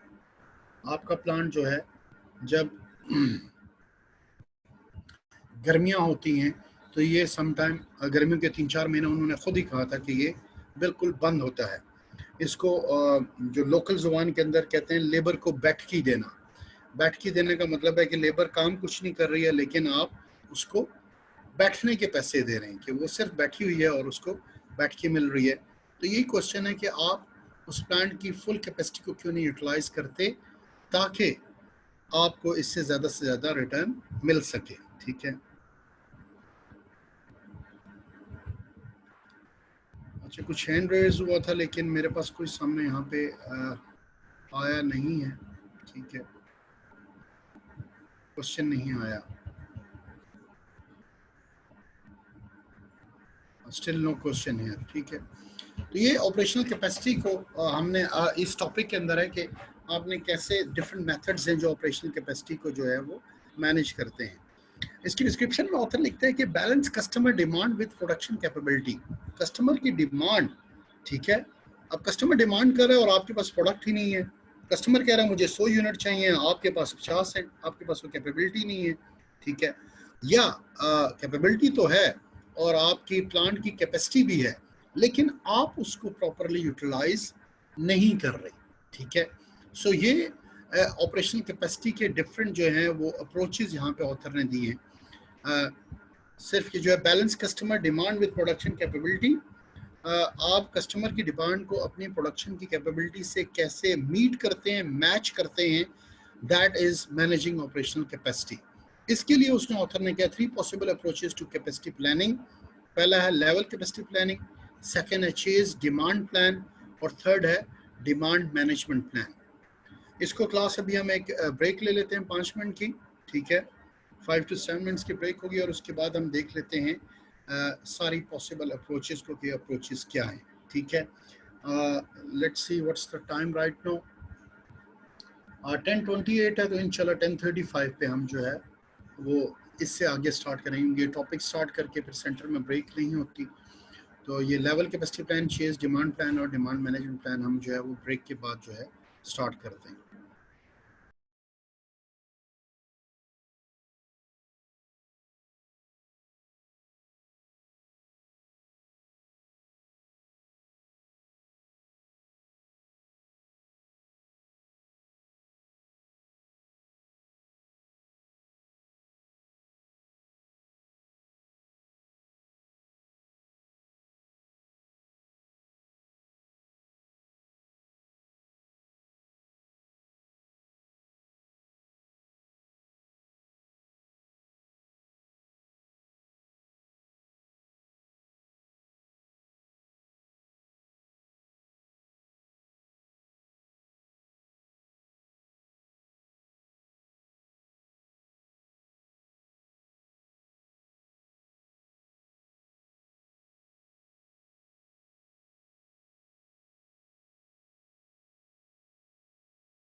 अच्छा जी, क्लास आई बिलीव सारे आगे होंगे। एक अनाउंसमेंट थी और कुछ आपसे पूछना भी था, और जो कोऑर्डिनेशन से मेरी बात हुई है,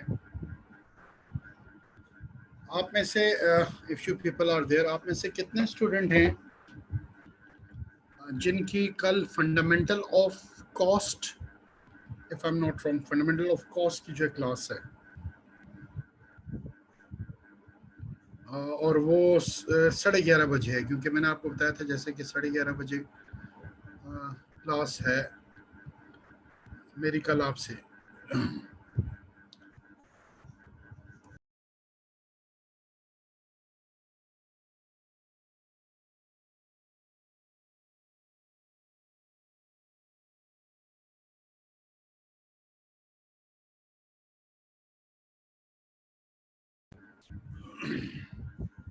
अच्छा, दूसरी चीज ये कहनी थी, एक तो कल वाली क्लास कोई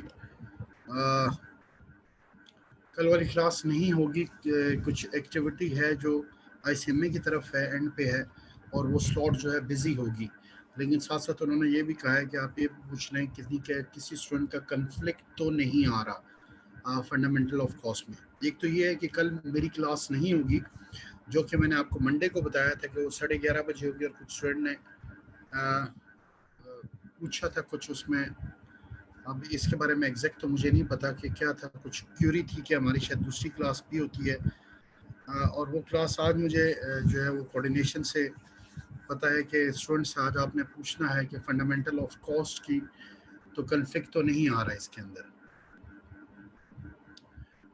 और जो कि है कि मेरा ख्याल है कि जो ईएम मेरा सब्जेक्ट ले रहे हैं उनके काफ़ी जो है वो फंडामेंटल ऑफ कॉस्ट भी ले रहे हैं, ठीक है, और काफ़ी की क्लास है, ये मुझे अभी जो है वो पता लगा है, और श्योरली आप लोगों की भी है जो मेरी क्लास ले रहे हैं। चलें, ये मैं उन्हें बता दूंगा। ठीक है, फिदा सही है, ठीक है, ठीक है, एफसीएम में है आपकी। चले, ये मैं आगे फिर इनको इन्फॉर्म कर दूंगा, और फिर देख लेंगे कि ऐसी स्लॉट में हम रख लेंगे जिसमें कोई कन्फ्लिक्ट ना हो। अच्छा, जो चीज़ें लग रही हैं आगे मुझे फ्यूचर में, मैं आपसे चाह रहा हूँ कि इस संडे को हम एक मेकअप क्लास रख लें, क्योंकि आगे ईद की छुट्टियाँ भी आ जाएंगी, और हो सकता है फिर कोर्स हमारा उस लिहाज से फिनिश ना हो। तो इस बारे में भी आप काइंडली अभी राय देना चाहते हैं तो राय दे दें कि मेकअप में 9 to 12 रखना चाहता हूँ, तो आप देख लें कि क्या है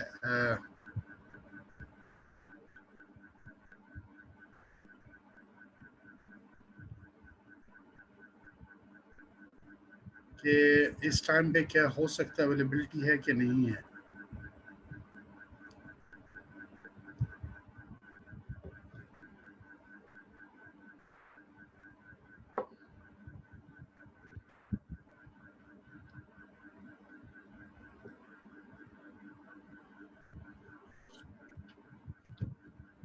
ये चले, आप ज़िले बास को बता देना, और जो म्यूचुअल है अगर होते हैं तो फिर हम 9 to 12 क्लास इस संडे रख लेते हैं, ठीक है। अच्छा, वो दोबारा बता दूं, कल मेरी क्लास जो है वो नहीं है, ठीक है, कल का जो सेशन है वो नहीं होगा।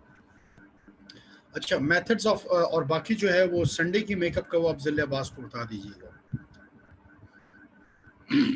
अच्छा, कुछ राय यहाँ पे भी दे रहे हैं।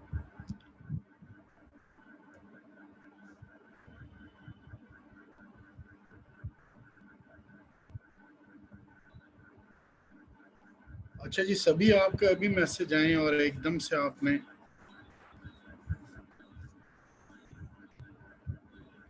सभी है या शेबी है, ठीक है। ड्राइव की एक्सेस मैंने कितने लेक्चर्स के अंदर पूरा लिंक यहाँ पे दिया है, और कई लेक्चर्स के अंदर मैंने अपनी ड्राइव का लिंक दिया है। अगर आप किसी भी ग्रुप के अंदर हैं तो ग्रुप में ले लें। जिले अब्बास ने रिसेंटली भी लास्ट वीक भी ग्रुप के अंदर शेयर किया था जो गूगल ड्राइव है उसका लिंक। मैं क्लास के अंदर कितने में पढ़ाते हुए इसी प्रेजेंटेशन स्लाइड्स के अंदर ही मैंने अपनी गूगल ड्राइव का लिंक शेयर किया है। उसके बारे में काफ़ी डिटेल में मैंने समझाया भी कि किस तरह किस फोल्डर्स के अंदर चीज़ें पड़ी हुई हैं, ठीक है। अच्छा, काशिफ अनाउंसमेंट ये है कि कल वाली मेरी स्लॉट नहीं होगी, कल वाली स्लॉट नहीं होगी एंटरप्राइज मैनेजमेंट की। तो शेबी आप जो हैं वो इनसे ले ले, जिलेबाज से ले लें, ड्राइव कर लें। चलें मदिया, थैंक यू वेरी मच। बाकी क्लास में डिस्कस करके मुझे बता दें, ठीक है। जिलेबाज बता देंगे कि अगर इस संडे को हम किस टाइमिंग में रख लें, ये सारे आप म्यूचुअल एग्री हो जाएंगे कंसेंसस में करके, तो फिर जो है उसमें मैं आपको बता दूंगा। इस स्लाइड्स के आखिर में भी उनका नंबर है, मैं नंबर अभी डिस्प्ले कर दूंगा, आपको पता लग जाएगा। जिलेबाज का नंबर शेयर कर दूंगा, या आप अभी ये नोट कर लें नंबर उनका।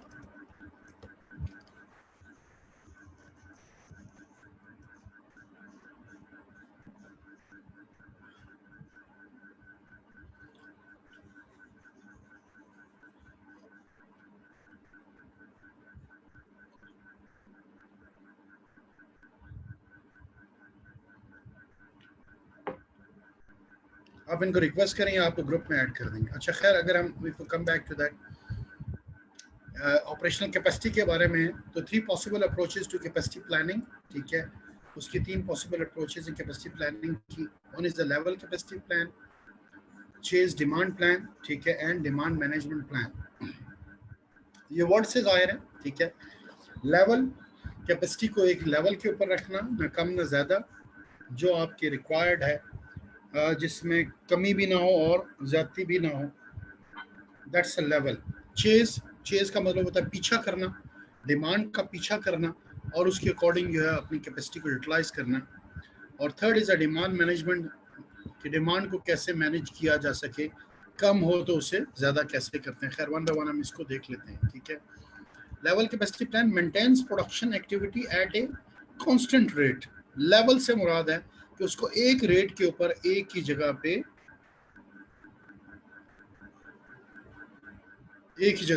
ठीक है, रखना। आपको लगातार कांस्टेंट सेम यूनिट प्रोडक्शन चाहिए डेली बेसिस के ऊपर, ताकि आपकी इन्वेंट्री के अंदर कोई कमी ना रहे, ठीक है। और इन्वेंट्री उसी लिहाज से जा रही है, बेच रहे हैं, तो वो आपकी क्या आती है, लेवल प्लानिंग के अंदर आ जाती है, ठीक है, लेवल कैपेसिटी प्लान के अंदर।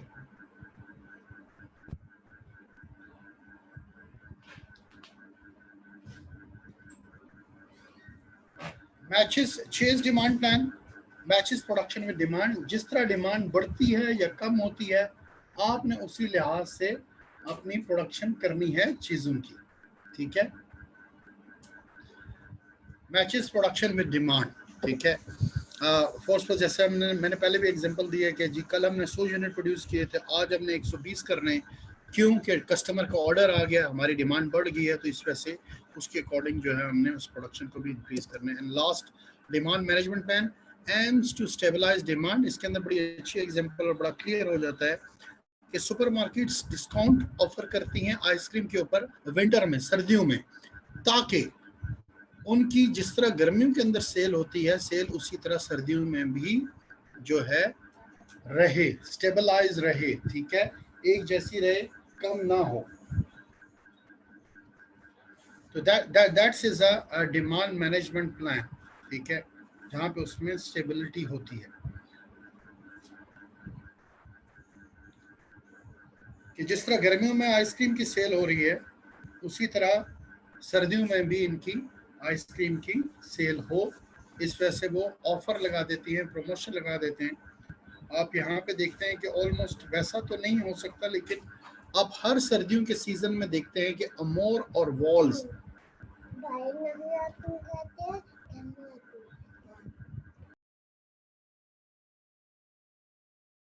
अच्छा, जैसे कि वॉल्स एंड अमोर हर दफा सर्दियों के अंदर, ठीक है, वो अपना कोई ना कोई एक नया फ्लेवर लाजमी निकालते हैं और उसकी एडवर्टीजमेंट देते हैं। समर में आप हमेशा अगर देखें, हर सर्दियों में वॉल्स की एंड अमोर की लाजमी कोई ना कोई नया फ्लेवर और उसकी एडवर्टीजमेंट चलती है, क्योंकि वो कोशिश ये कर रहे होते हैं कि वो डिमांड को जो है वो स्टेबलाइज कर सके, ऑल्दो वैसे स्टेबिलिटी इतनी आती नहीं है, but that's one of the try, ये एक कोशिश होती है। क्योंकि जब हमने पेप्सिको के अंदर विजिट किया था ममक मॉडल के अंदर, तो वो हमने सर्दियों में विजिट किया था। इनके 6 यूनिट्स ऑपरेशनल होते हैं एट अ टाइम, ठीक है, और उस टाइम सिर्फ एक यूनिट चल रहा था, और जिस टाइम हमने विजिट किया उस टाइम वो माउंटेन ड्यू 1.5 लीटर बना रहे थे उसमें। उसी यूनिट के अंदर वो डिफरेंट मल्टीपल अदर भी है, पेप्सी को भी बनाते हैं, माउंटेन ड्यू को भी बनाते हैं, 7 अप को भी बनाते हैं, ठीक है। तो ये वो सारी चीज़ें आती हैं, ठीक है। और अगर पेप्सिको को भी हम देख लें तो वो फ्लो मेथड भी यूज़ कर रही है और बैच मेथड भी यूज़ कर रही है। फ्लो में चीज़ें आती जा रही हैं, लेकिन बैचेस हैं, पहले माउंटेन ड्यू बन जाती है, फिर उसी प्लांट के ऊपर वो पेप्सी बनाते हैं, उसी प्लांट के ऊपर वो 7 अप बनाते हैं। लेकिन 6 यूनिट थे, सर्दियों में सिर्फ 1 यूनिट चल रहा था, क्योंकि सर्दियों में डिमांड कम हो जाती है। सो ये डिमांड के जो सारे हैं आप देख सकते हैं मेथड्स, ये फैक्ट्रीज के अंदर, कंपनीज के अंदर यूज होते हैं। लेवल कैपेसिटी, चेज डिमांड और डिमांड मैनेजमेंट प्लान, ये सारी चीजें मेथड्स ऑफ ऑपरेशनल कैपेसिटी को आपने कैसे मैनेज करना है, ठीक है। लास्ट टॉपिक रह गया इसका। अच्छा क्लास, आपके हैंड रेज हुए लेकिन मेरे पास कोई क्वेश्चन नहीं आया, ठीक है। अच्छा, लास्ट टॉपिक है इस चैप्टर का, methods of managing operational capacity.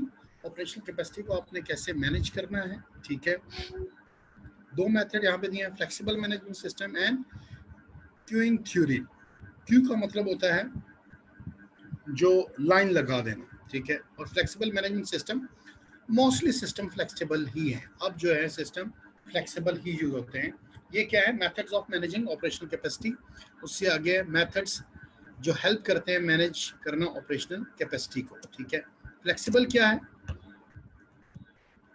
अगर फ्लेक्सिबल मैनेजमेंट सिस्टम को देखें तो इसके मेन फीचर्स हैं, ability to change from one job to another job, ठीक है।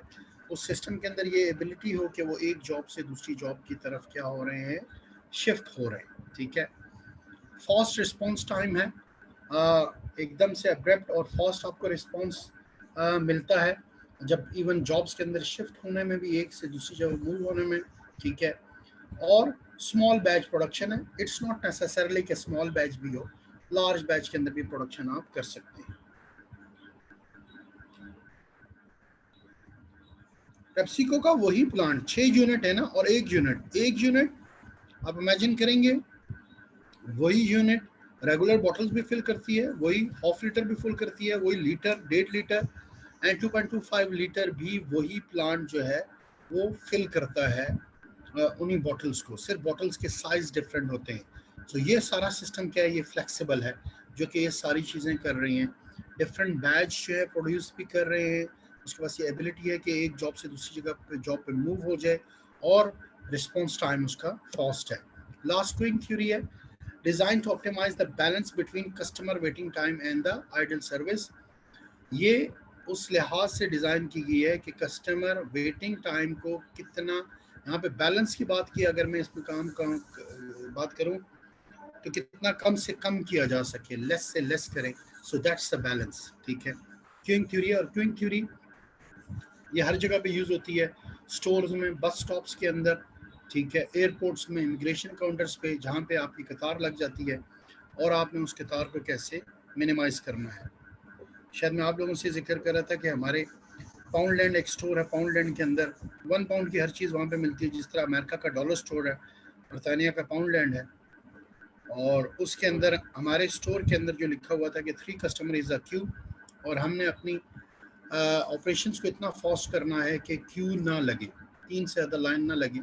14 टिल मशीन्स थी जिसके ऊपर कस्टमर आके क्यू करते थे, आके अपनी चीज़ें लेते थे, जहाँ पे चेकआउट करते थे, ठीक है। तो हमारा ये था कि हमने इन क्यूज़ को कैसे रिमूव करना है। वॉलमार्ट के अंदर उसके ऑपरेशंस हम पढ़े थे एक रिसर्च पेपर के अंदर, कि वॉलमार्ट ने ये स्ट्रेटजी अडॉप्ट की थी, अगर आप अपना डेबिट कार्ड या क्रेडिट कार्ड यूज़ करते हैं तो 2 रिसीट्स जनरेट होती हैं। एक रिसीट पे आपसे वो साइन लेते हैं, आप इधर भी सुपरमार्केट में चले जाएं तो एक रिसीट के ऊपर वो आपसे साइन लेते हैं। वॉलमार्ट की अप्रोच ये थी, क्योंकि क्यूज़ लगेंगे और क्यूज़ को हमने बैलेंस करना है, और रिस्पॉन्स टाइम को, जो कस्टमर का वेटिंग टाइम है, उसको हमने रिड्यूस करना है। तो उसके लिए उनका ये था कि जो $25 से कम की जो भी परचेज है, उस पर आप कस्टमर से साइन ना लें, उससे आप सिग्नेचर ना लें, ठीक है। आप जब भी डेबिट या क्रेडिट कार्ड से परचेज करते हैं तो लाजमी आपसे साइन लेता है। इवन आपने 1000 रुपए की भी परचेज की है शाइन डिवॉट्सन पे या जिधर भी आप करते हैं तो वो आपसे साइन लेते हैं उस रसीद के ऊपर। तो ये वॉलमार्ट की थी कि क्यूइंग थ्योरी है, जो कहते हैं कि हमने क्यूज को कम से कम करना है। तो उन्होंने कहा कि हम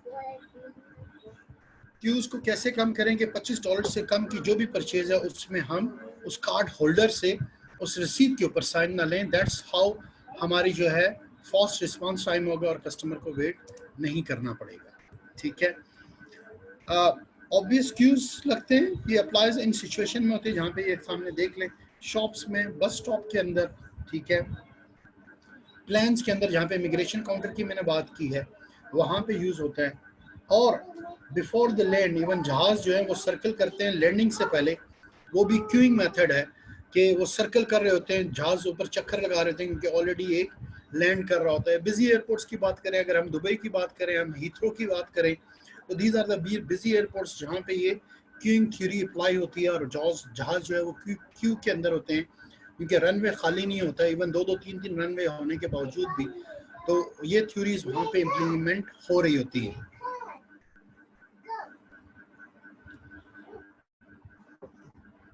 आगे इसने प्रिंटिंग दिया, ये आप लोगों ने ऑब्जर्व खुद से की होगी कि जब आप एक प्रिंटर पे कमांड देते हैं और आपने दो डिफरेंट डॉक्यूमेंट की कमांड दी है तो क्यू लग जाता है। पहला डॉक्यूमेंट है उसके 5 पेजेस हैं, पहले पे वो आ जाएगा, दूसरे के 4 पेजेस हैं वो आ जाएगा, आपने तीसरा डॉक्यूमेंट दिया है। तो जब प्रिंटर की प्रॉपर्टीज में जाके आप प्रिंटर्स को ओपन करते हैं और प्रिंटर की विंडो ओपन होती है तो आपके पास सारे क्यूज नजर आ रहे होते हैं कि पहले 5 पेजेस का डॉक्यूमेंट लगा हुआ है, फिर उसके बाद 4 पेजेस होंगे और उसके बाद फिर 3 पेजेस वाला प्रिंट होगा। So that's the queuing theory जो कि इम्प्लीमेंट हो रही है अभी भी दुनिया के अंदर मुख्तलिफ जगहों के ऊपर, जिसके अंदर आप उस ऑपरेशन कैपेसिटी को जो है वो यूटिलाइज करते हैं। अब प्रिंटर इतने इंटेलिजेंट आ गए हैं कि वो अपनी रैम के अंदर क्यू कर लेते हैं, और इवन आपने सिस्टम डिस्कनेक्ट कर दिया, सिस्टम लॉग ऑफ हो गया, प्रिंटर फिर भी उस जो क्यू किया हुआ है अपनी रैम के अंदर उसमें जो है उससे वहां से उसको प्रिंट देगा। ठीक है, आगे नेक्स्ट में इसका फायदा बताया हुआ है कि फायदा होता है, जैसे मैंने पाउंडलैंड के स्टोर की एग्जांपल आपको ऑलरेडी दे चुका हूँ। ठीक है, सेपरेट लाइन लगाने से बेहतर है आप उन टिल मशीन्स के ऊपर लाइन लगाएं। ठीक है, ये सेपरेट लाइन तो पाकिस्तान में अब भी लगती हैं, बेशक लाइन लगी हो उसके बावजूद भी एक और सेपरेट लाइन बना रहे होते हैं हम लोग। ठीक है, तो कस्टमर हैप्पी होगा। मैं शायद पहले बता चुका हूँ, कस्टमर 2 घंटे स्टोर के ऊपर शॉप कर लेगा, 3 घंटे कर लेगा, लेकिन जब वो क्यू में आके खड़ा होगा तो उसके 5 मिनट भी उसको जो है ना 10 घंटे लग रहे होंगे, 5 मिनट भी वेट करना पसंद नहीं करेगा। ये है क्योंकि इंतजार से हर एक को नफरत होती है। ये साइकोलॉजी है जो कि ऑथर्स ने डिफाइन की है कि कस्टमर की साइकी ये होती है, और नफसाती तौर पे कस्टमर ये चीज़ देखता है कि जब क्यू में आके खड़ा हुआ है तो वो बिल्कुल भी बर्दाश्त नहीं करेगा। हो सकता है 3 घंटे वो स्टोर के अंदर घूमता रहे, टाइम भी वेस्ट करता रहे, देखता रहे, लेकिन जब वो चेकआउट पे आया है तो वो ये बिल्कुल बर्दाश्त नहीं करता कि उससे ज़्यादा देर तक चेकआउट पे खड़ा होकर इंतजार करना पड़े। ठीक है, बाकी आगे उसके ही फायदे बताए हैं जो चीज़ें हम ऑलरेडी डिस्कस कर चुके हैं।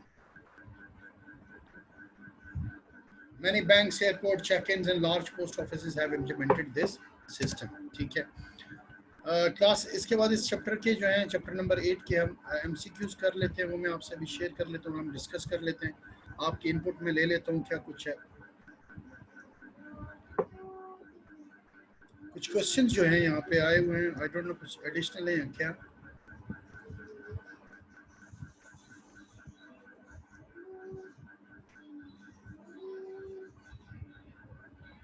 जी आज इंशाल्लाह अफजाल इंशाल्लाह पूरी कोशिश की आज इसको गूगल ड्राइव पे मैं शेयर कर दूं, बल्कि अभी क्लास ख़त्म होने से पहले ये मैं कोशिश करता हूँ इसको मैं शेयर करूँ।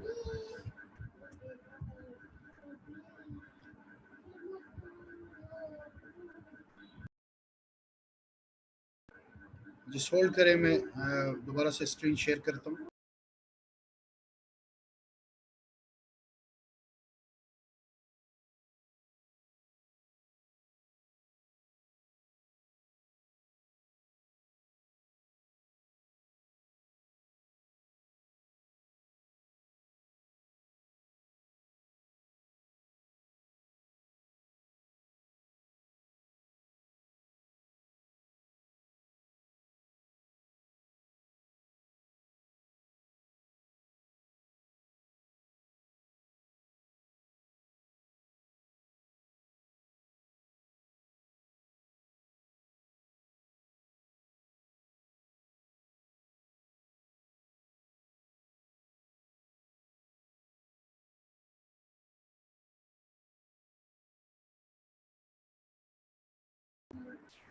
इसी चैप्टर नंबर 8 के जो प्रैक्टिस क्वेश्चन है, काइंडली इसमें सारे जो कंट्रीब्यूट करें इसको पढ़ लें और इसका आंसर जो है लिख लें, ठीक है।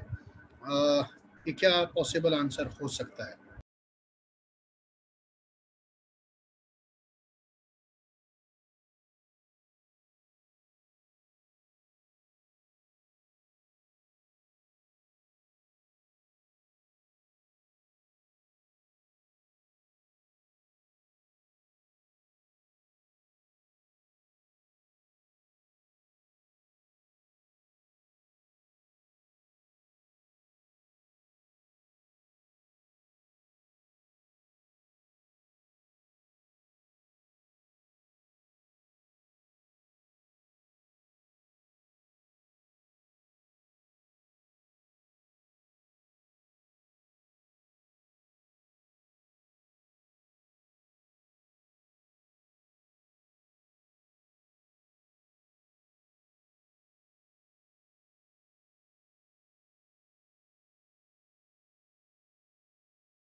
अच्छा जी क्लास, कुछ आंसर आए, मैं चाहूँगा बाकी भी आंसर दे दें अब, और यू स्टिल रीडिंग में भी, ठीक है। I am again waiting for the rest of the answers.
अच्छा जी, क्लास ठीक है, आप लोगों ने आंसर्स काफ़ी ने दे दिए हैं और आई बिलीव राइट आंसर्स ही हैं, ठीक है।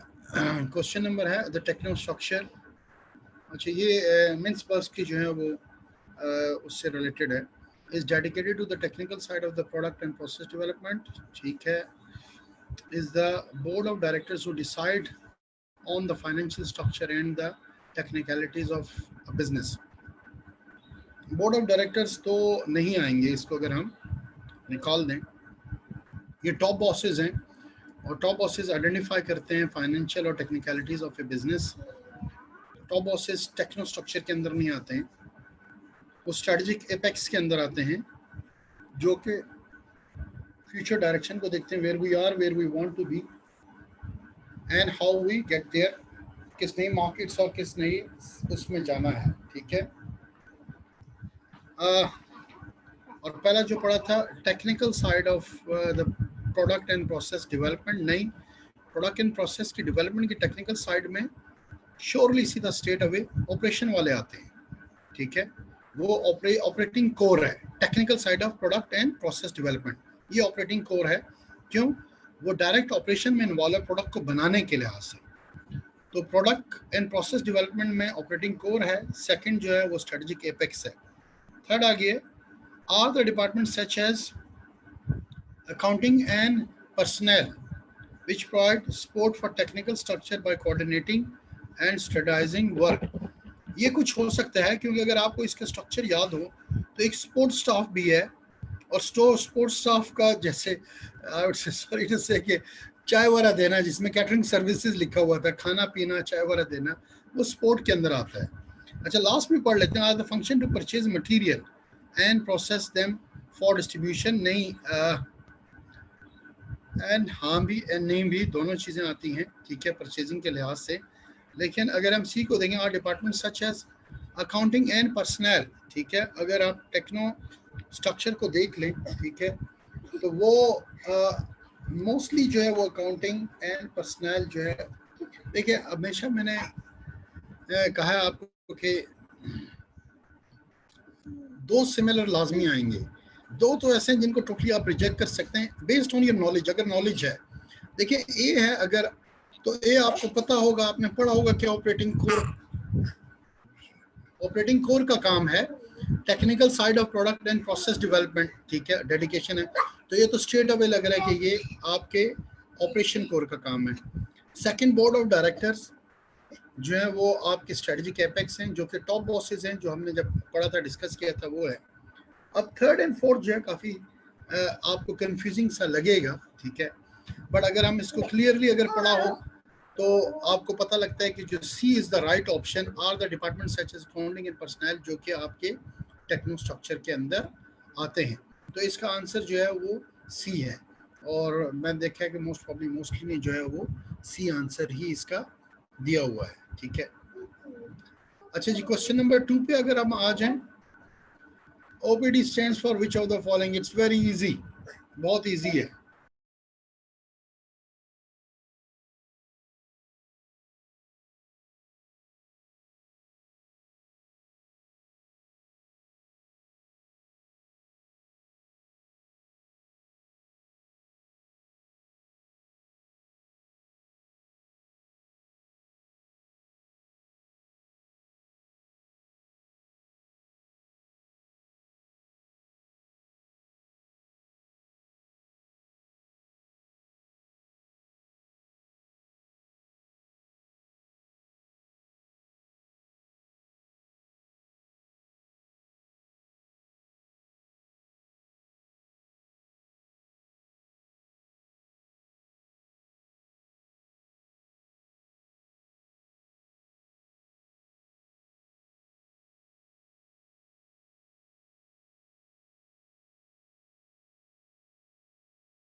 अच्छा, ये तो अभी लास्ट टॉपिक अभी हमने पढ़ा, OPT stands for which of the following output production technology optimise planning techniques. नहीं, ऐसा भी नहीं है, आउटपुट भी नहीं है। Optimise production technologies and organising planning technology, that is easy, बहुत इजी है। तीनों के तीनों जो है उससे रिलेटेड नहीं है। फर्स्ट ए बी और डी नहीं है, सी है ऑप्टिमाइज प्रोडक्शन टेक्नोलॉजी। ठीक है, ये इसका राइट आंसर है। अच्छा क्लास, एक मिनट में आपको दोबारा से अगर स्क्रीन शेयर करता हूँ।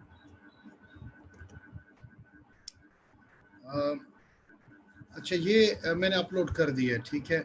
अगेन जो श्योरली मुझे पता आज भी इस क्लास में कोई नया आया होगा और होंगे, ये ड्राइव है। माई ड्राइव पे अगर आप जाएं आपके पास ये लिंक आएगा, ठीक है।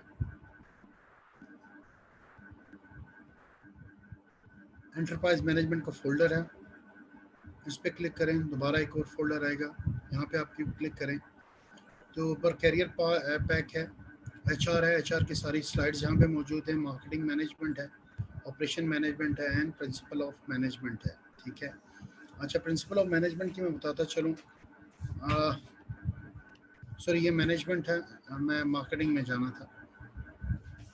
मार्केटिंग मैनेजमेंट फोल्डर का एक नाम मैंने चेंज किया है, मार्केटिंग मैनेजमेंट आईसीएम में, ठीक है। और ये जो बाकी स्लाइड्स हैं वो इसके अंदर मैं ऐड करूँगा, जो मार्केटिंग की स्लाइड्स हैं, ये चैप्टर अभी खाली है, इसके अंदर ये स्लाइड्स मैंने ऐड अप करनी है, ठीक है। ये स्लाइड्स है, लेकिन आईसीएमए के जो है, जो मैंने आपको पढ़ाया है वो स्लाइड्स यहाँ पे मौजूद हैं। चैप्टर 12 की मैंने नहीं ऐड की थी, वो भी मैंने ऐड कर दी है। चैप्टर 10, 11 और 12 जो मार्केटिंग हम पढ़ चुके हैं लास्ट में ऑपरेशन से पहले, उन सब की स्लाइड्स यहाँ पे मौजूद हैं। 12 की नहीं थी, ये अपलोड कर दी है, इस वजह से मैं आपको दोबारा से अपडेट करूँ कि ये 12 की भी अवेलेबल है, ठीक है। दोबारा अगर आप बैक पे आ जाए, ठीक है, और एंटरप्राइज मैनेजमेंट में, तो there is a new folder operation management के नाम से, ठीक है। और ऑपरेशन मैनेजमेंट का चैप्टर नंबर 8 जो आपकी बुक का है, ऑपरेशन मैनेजमेंट का इंट्रोडक्शन टू ऑपरेशन मैनेजमेंट, जो सारी स्लाइड्स हमने पढ़ी हैं वो इस पर अपलोड कर दी हैं। इसको क्लिक करके ओपन करके बताने का मकसद ये है कि आप लोग देख लें कि जो पढ़ा है वही हमने, मैं इस पर अपलोड कर रहा हूँ। और अभी ऑफलाइन में सारे इस चैप्टर के रिवीजन भी करूँगा, क्योंकि आज के टॉपिक की रिवीजन नहीं की और पूरे चैप्टर की भी मैं कर दूंगा। तो यही वो स्लाइड्स हैं जिनसे मैं रिवीजन भी करूँगा, ठीक है। और यही जो रेगुलर आते जा रहे हैं उन्हें पता है कि इन स्लाइड से पढ़ाया है। फुल स्टॉप कोमा इसकी कोई चेंज हो सकता है, ओवरऑल मटेरियल वही है, ठीक है। ये सारे आपकी जो हैं इसी आपकी ड्राइव के ऊपर मौजूद हैं, वही है जो कि बिल्कुल आपको पढ़ाया गया है, ठीक है।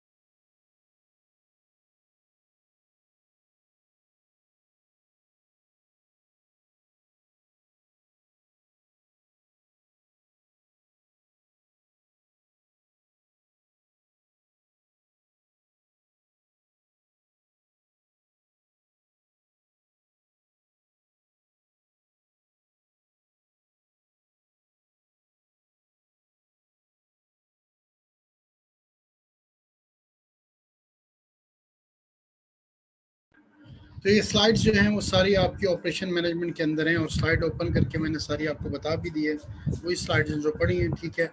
इंशाल्लाह नेक्स्ट मंडे को हम चैप्टर 10 स्टार्ट करेंगे, ठीक है। और चैप्टर 8 ख़त्म हो गया, इसको रिवाइज भी मैं लेक्चर से पहले, एंड होने से पहले पहले भी कर दूंगा। अच्छा, if you come back to our this question, so question number 2 का राइट आंसर जो है वो सी है, ठीक है, और मोस्टली ने सी दिया। क्वेश्चन नंबर 3 पे अगर हम आ जाएं, इसको आप पढ़ लें और इसको देख लें क्या है, और फिर इसका आंसर कर दें, और प्लीज राइट कर दें question 3 which is the answer, ठीक है।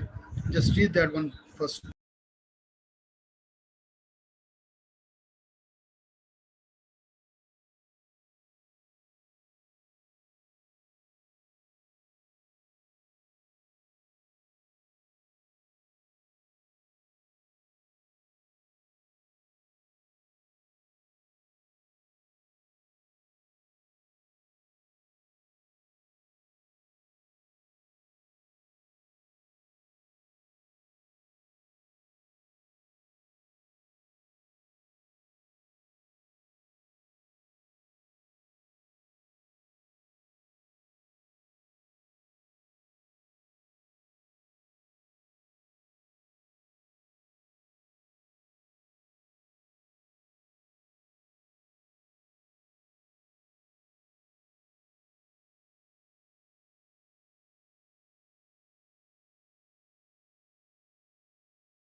जी 4 आंसर्स आए हैं सिर्फ, मोस्ट प्रॉब्ली आप पढ़ रहे होंगे, ठीक है, टेक योर टाइम।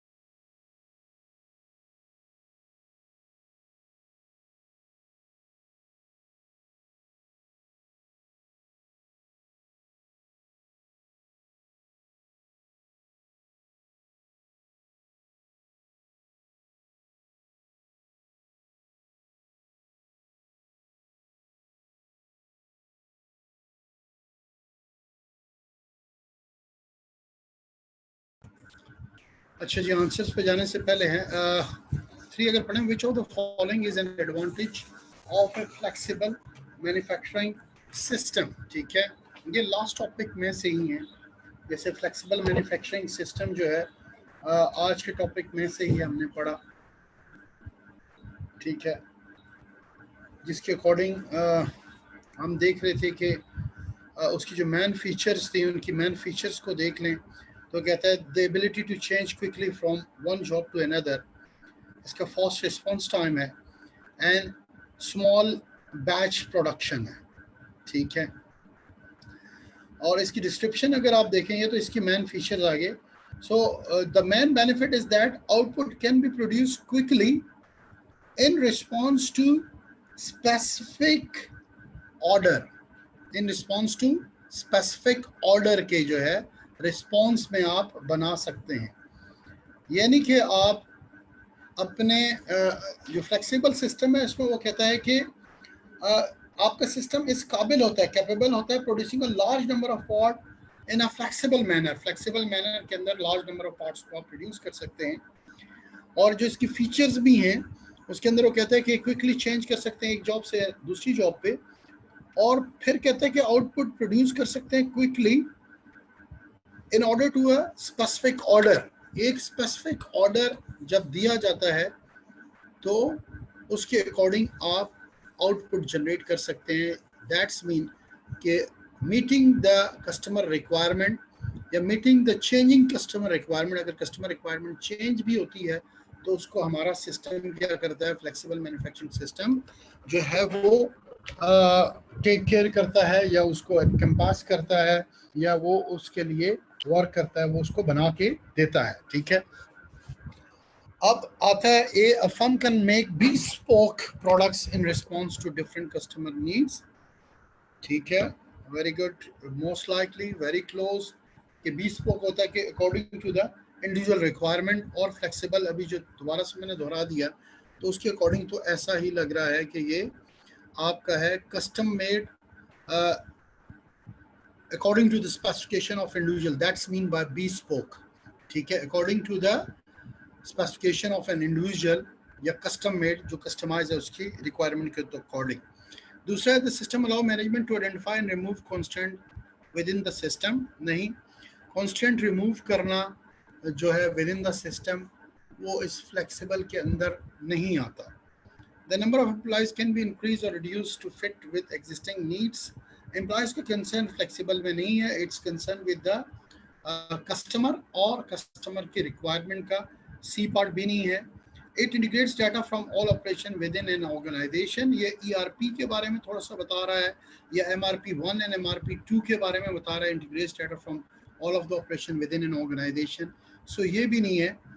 जो अगर फ्लेक्सिबल की थ्योरी अभी दोबारा से मैंने दोहराई है, अगर उसके क्लोजली मैच करें, और ये वही मैंने आपकी बुक से ही जो पढ़ाया है स्लाइड से और बुक में वही है, तो उसके मुताबिक जो राइट आंसर है वो ए है। A firm can make bespoke products, bespoke का जैसे मैंने बताया according to the individual requirement in response to different customer need, different customer need, अगर कस्टमर की नीड डिफर होती है तो उसके अकॉर्डिंग जो है वो उस प्रोडक्ट को बताता है। ठीक है, और 3 का जो है वो ए आंसर है। मोस्टली ने ए आंसर दिया हुआ है।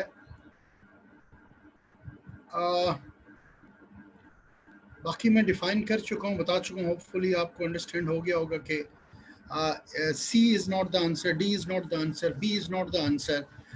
The right answer is A, क्योंकि बाकी तीनों जो हैं वो इसके रिक्वायरमेंट को फुलफिल नहीं कर रहे हैं. C से रिलेटेड अगर तो एम्प्लॉयज़ के बारे में नहीं है, it's about the output, output के बारे में, और आउटपुट किसकी, according to the needs of the customer. इसकी जो थ्योरी में है, the main benefit is that output can be produce quickly in response to specific orders. Flexible management system के अंदर ये होता है कि जो जिस तरह का ऑर्डर आता है उसके अकॉर्डिंग आउटपुट प्रोड्यूस करते हैं. तो ए के अंदर है, a firm can make bespoke product, यानी कि दैट्स अ bespoke के इंडिविजुअल की रिक्वायरमेंट के मुताबिक जैसा ऑर्डर आता है वैसे ही प्रोडक्ट आप बना सकते हो in response to different customer need. ठीक है, कस्टमर नीड के डिफरेंट होने में फर्म बना सकती है. यस, फ्लेक्सिबल मैन्युफैक्चरिंग सिस्टम ये काम करता है. मोस्टली ने राइट आंसर दिया है, राइट आंसर इज द ए. ठीक है, अच्छा जी, नेक्स्ट 4 पे चलें. अगर हम MRP2, ठीक है, ये सारी थ्योरी और कॉन्सेप्ट्स क्लियर होने चाहिए, और आप देख सकते हैं कि इसके टूल्स के बारे में ज़्यादा क्वेश्चन आ रहे हैं. ठीक है, OPT MRP2 flexible manufacturing system. ठीक है, और मोस्टली क्लास के इसके अंदर इन्हीं चीज़ों का है. ये आप पढ़ लें. MRP2 क्या करता है? Remember it's extension of MRP1. ये एडिशनल कुछ चीज़ें भी करता है जो MRP1 नहीं करता.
अच्छा जी, 4 का काफ़ी राइट आंसर आ गया.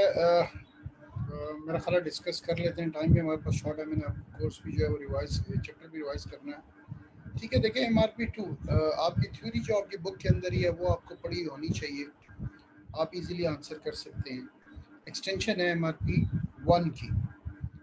एग्जैक्ट वो वर्ड तो शायद इसमें और श्योरली ऑथर ने यूज़ नहीं किए, जो कि बुलेट पॉइंट्स के अंदर 3 पॉइंट्स लिखे हुए थे कि ये और क्या क्या चीज़ें ऐड करता है, जिसमें one of the point was the financial planning को भी ये ऐड अप करता है, ठीक है।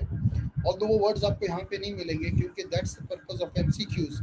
एमसीक्यूज का पर्पस ही ये है कि उसने क्लियरली फाइनेंशियल प्लानिंग को यहाँ पे एमआरपी 2 के अंदर नहीं लिखा, जो कि हम ऑलरेडी स्लाइड्स के अंदर पढ़ चुके हैं, देख चुके हैं कि ये ना सिर्फ एमआरपी 1 के काम करता है बल्कि इसके अंदर एडिशनल जो और यूनिट से रिलेटेड टू प्रोडक्शन उनको भी ये लिंक करता है, जिसके अंदर उसने फाइनेंशियल प्लानिंग का भी जिक्र किया हुआ है, वन ऑफ द पॉइंट, ठीक है उसका, अगर आपको याद है।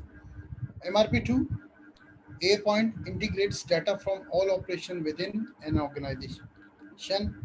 All operations within the organization इसको integrate करता है, नहीं all operations को नहीं करता है, ठीक है।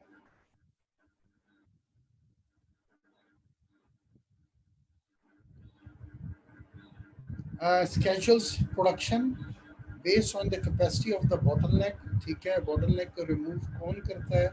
अभी लास्ट के अंदर हमने पढ़ा था, जिसके अंदर मैंने bottleneck आपको समझाया था कि bottlenecks जो है वो ना एमआरपी 1 करता है, ना एमआरपी 2 करता है, ना ईआरपी करता है। bottlenecks को कौन रिमूव करता है? ओपीटी रिमूव करता है, ठीक है। और ये वर्डिंग तो बिल्कुल उसके अंदर यूज हुई है। अच्छा, is a comprised third is a computerized system for planning the requirement of the material, ठीक है। वो तो एमआरपी 1 भी कर लेता है कि प्लानिंग और रिक्वायरमेंट ऑफ द मटेरियल की वो एमआरपी का काम है, ठीक है। is a system that integrates all processes related to material planning, ठीक है। सो डी इसका जो राइट आंसर बनता है कि ये एमआरपी 2 इंटीग्रेट्स सारे वो प्रोसेसेस को इंटीग्रेट करता है, कनेक्ट करता है जो कि मटेरियल प्लानिंग से रिलेटेड हैं।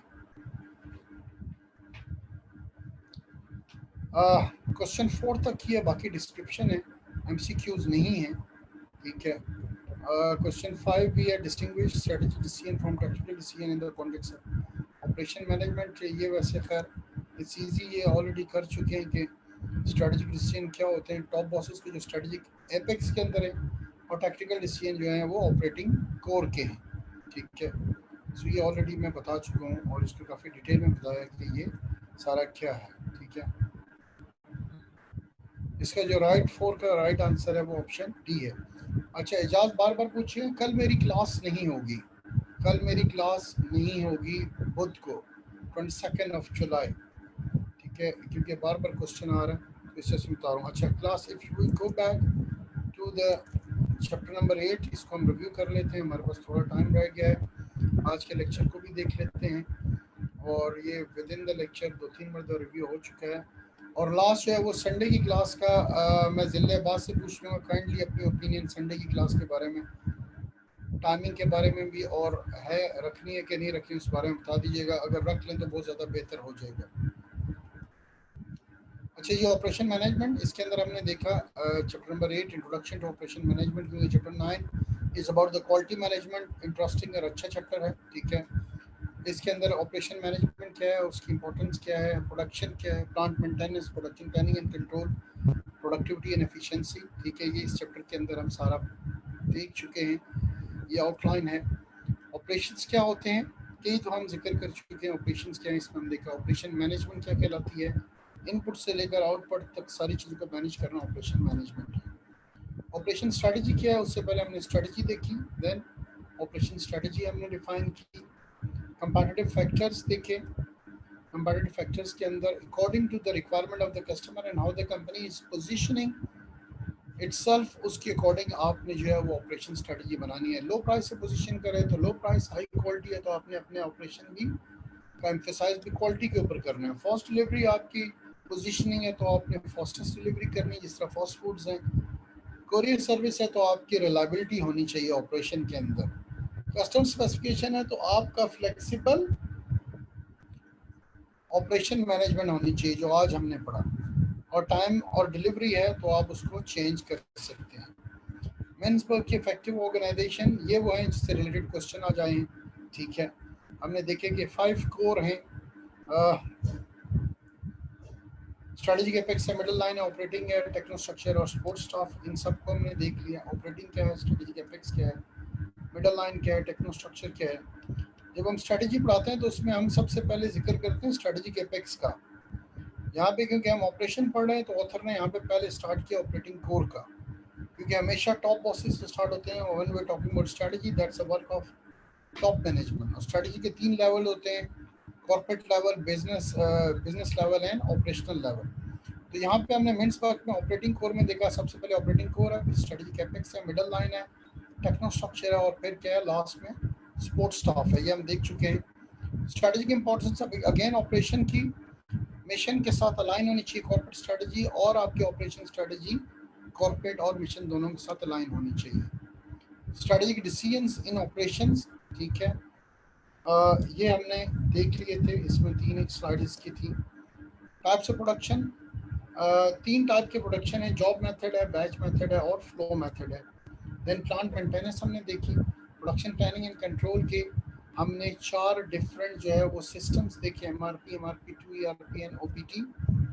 एमआरपी क्या करता है, उसकी वर्किंग क्या है, उसके फायदे फंक्शंस क्या हैं और उसके बेनिफिट्स इसी स्लाइड के अंदर थर्ड पॉइंट से जो बेनिफिट स्टार्ट हो रहे हैं ये हमने देखे। एमआरपी2 क्या करती है, एडिशन टू एमआरपी1, ठीक है। Financial requirement planning related to material, equipment utilization scheduling and labour scheduling. So जो आज का क्वेश्चन था उसमें वो यही बात करते हैं, इट्स ऑल टोटल अबाउट, ठीक है।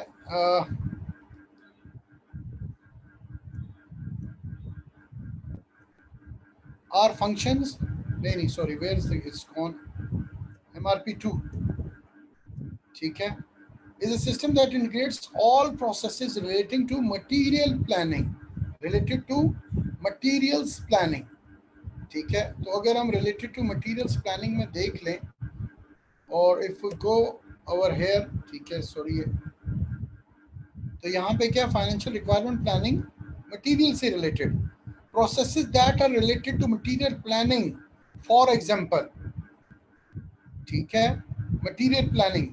उसके बाद फॉर एग्जांपल है फाइनेंशियल रिक्वायरमेंट प्लानिंग, किससे रिलेटेड, मटेरियल से। Equipment utilisation and utilisation scheduling, ये भी मटेरियल से। और लेबर स्केजुलिंग किससे रिलेटेड है, मटेरियल से। तो यहाँ पे अगर हम इस क्वेश्चंस पे आए तो इसका डी पॉइंट यही करता है, the system that integrates all processes relating to material planning. और ऑल में क्या कुछ आ रहा है, ऑल में फर्दर चीजें भी आ रही हैं, उसमें आपके फाइनेंशियल, इक्विपमेंट और लेबर स्केजुलिंग भी आ रही है। एमआरपी2 का ये काम है। एंटरप्राइज रिसोर्स प्लानिंग, ईआरपी हमने देखा। ईआरपी ये सारे सॉफ्टवेयर्स हैं जिसके थ्रू आप सिस्टम को मैनेज करते हैं अपनी किसको, प्रोडक्शन प्लानिंग एंड कंट्रोल को। ये MRP, MRP two, ERP, OPT are softwares जो कि हार्डवेयर से इंटीग्रेट करते हैं और हार्डवेयर को भी साथ मिला के ये सॉफ्टवेयर्स रन होते हैं। मेनली क्या हैं, ये सॉफ्टवेयर्स हैं जो आपके प्रोडक्शन प्लानिंग एंड कंट्रोल के लिए काम आते हैं। और ईआरपी भी क्या है, ये सॉफ्टवेयर है, ठीक है। और ईआरपी सारे फंक्शंस को जो है वो इंटीग्रेट करता है और सारों के लिए ये काम आता है, चाहे सेल्स है, मार्केटिंग है, रिसर्च एंड डेवलपमेंट है, एचआर है, ऑपरेशंस है, फाइनेंस है, ये सारों के अंदर इन प्लेस होता है। और एक ही सॉफ्टवेयर है जो आप सारे डिपार्टमेंट के अंदर यूज होते हैं और सेंट्रलाइज डेटाबेस से कनेक्टेड होता है, ठीक है। इसके फीचर्स हैं, इसके एडवांटेजेस हैं, इसके डिसएडवांटेजेस हैं। फिर ओपीटी हमने देखा, और ओपीटी के अंदर यहाँ पे ये इसकी डेफिनेशन है, ये एलिमिनेट करता है बॉटलनेक्स को, ठीक है। ऑपरेशनल कैपेसिटी के बारे में हमने अप्रोचेस देखी और फिर हमने मेथड देखे, ठीक है। 2 मेथड है, फ्लेक्सिबल और queuing theory. Queuing theory, flexible management भी हमने देख ली और क्यूइंग भी देख ली, और क्यूइंग कहाँ पे यूज़ हो रही है ये सारी चीज़ें भी देख ली। और वंस अगेन जिले अब्बास का नंबर भी हमने दोबारा से देख लिया, क्योंकि आज भी इस क्लास में नए स्टूडेंट आए हैं, ठीक है। तो इस नंबर पे आप सारी गाइडेंस ले सकते हैं, क्या कुछ आपने चेक करना है, देखना है, आपको इस नंबर से मिल सकता है। ग्रुप में ऐड होना, 2 ग्रुप्स बने हुए हैं उसमें, ये आपको ऐड कर देंगे, ड्राइव के बारे में बता देंगे, सारी चीज़ें आपको बता देंगे, ठीक है। क्लास इन चला, नेक्स्ट मंडे को मिलते हैं। नेक्स्ट चैप्टर हम स्टार्ट करेंगे, chapter number 9, it's related to quality, quality से रिलेटेड है, sorry, chapter number 9, yes, quality management. तो इंशाल्लाह मिलते हैं नेक्स्ट मंडे को चैप्टर नंबर 9 के साथ। ऑपरेशन मैनेजमेंट का सेकंड और लास्ट चैप्टर है। Thank you class. ओके, अल्लाह हाफिज़।